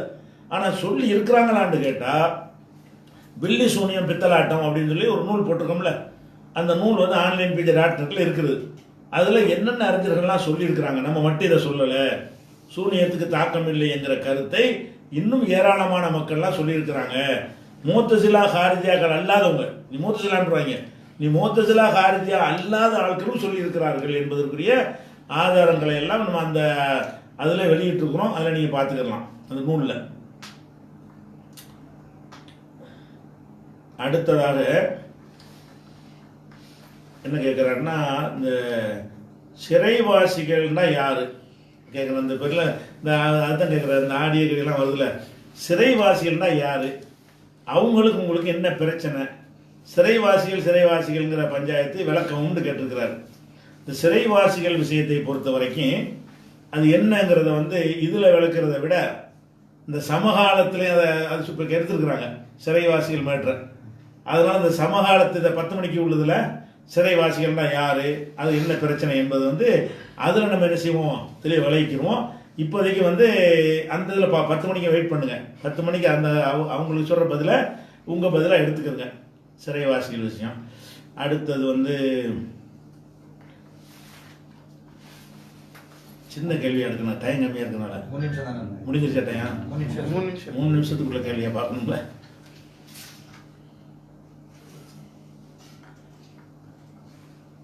சரி, சின்ன கேள்வி என்னன்னு கேட்டால், கன்னியாகுமரியிலிருந்து பீர் முகமது கேட்குறாரு, சுன்னத் ஜமாத்து திருமண மேடைகளில் எந்த ஒரு ஒப்பந்தமும் ஏற்படுவதில்லை, மாறாக பள்ளியில் வைத்து தான் ஒப்பந்தங்கள் நிகழ்கின்றன. எனவே இந்த திருமணங்களில் கலந்து கொள்ளலாமா, விருந்து உபசரிப்பையும் ஏற்றுக்கொள்ளலாமான்னு கேட்குறாங்க. சுன்னத் ஜமாத்தாக இருந்தாலும் சரி, வேறு எந்த ஜமாத்தாக இருந்தாலும் சரி, திருமணம் நபி வழியில் நடந்தால் கலந்து கொள்ளணும். அதான் அடிப்படை. சுன்னத் ஜமாத்துக்காரனாகவே இருக்கிறான், அவன் கல்யாணத்தை கரெக்டாக செய்யறான், அந்த விதத்து இல்லாமல் அள்ளி பயணமா இல்லாமல் முறையாக செய்கிறானா, அவன் சுன்னத் ஜமாத்துக்காரன் நீங்கள் பார்க்க தேவையில்லை. அந்த கல்யாணம் சரியான முறையில் நடக்குமையானால் அந்த திருமணத்தில் கலந்து கொள்ளலாம். தௌஹீத் ஜமாத்துக்காரனே வந்து திருமணத்தை வந்து சுன்னத்துப்படி நடத்தலைன்னா கலந்து கொள்ளக்கூடாது. ஜமாத்துக்காரன் என்பதற்காக வேண்டியெல்லாம் நிலைப்பாடு எடுக்க முடியாது. அந்த திருமணம் கரெக்டாக இருக்குதா, திருமணத்துக்குன்னு சில விதிமுறைகள் இருக்கிறது. திருமணத்தில் சில பிதத்து நடக்க நாட்டில், அந்த பிதத்துகள்லாம் தவிர்த்து விட்டு சுன்னத்துகள்லாம் பேணக்கூடிய வகையில் யார் செஞ்சாலும் ஏற்றுக்கிறலாம்.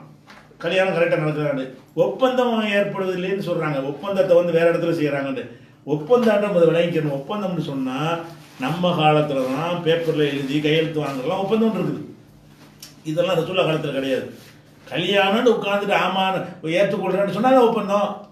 என் பொண்ணை கட்டி தரேன் நான் ஒத்துக்கிறேன்னு சொன்னார், அதுக்கு பேர் தான் ஒப்பந்தம். ஒப்பந்தம் என்று சொன்னால் அந்த 2 பேரும் அந்த சபையில் உட்காந்து திருமணம் நடக்கும்போது ஒத்துக்கிறாங்கல்ல, அதுதான் ஒப்பந்தம். ஒப்பந்தம்னு சொல்லி நம்மளா அதுக்கு ஒரு டிராஃப்ட் போட்டு வச்சிடக்கூடாது. இதெல்லாம் நம்ம உலகத்துக்காக வேண்டி, நம்ம நாட்டு நிர்வாக நடைமுறைக்காக வேண்டி தான் அந்த ரிஜிஸ்டர் பண்ணுறதெல்லாம் செய்கிறோமே தவிர, இந்த பேப்பரே இல்லாட்டாலும் அது ஒப்பந்தம் தான்.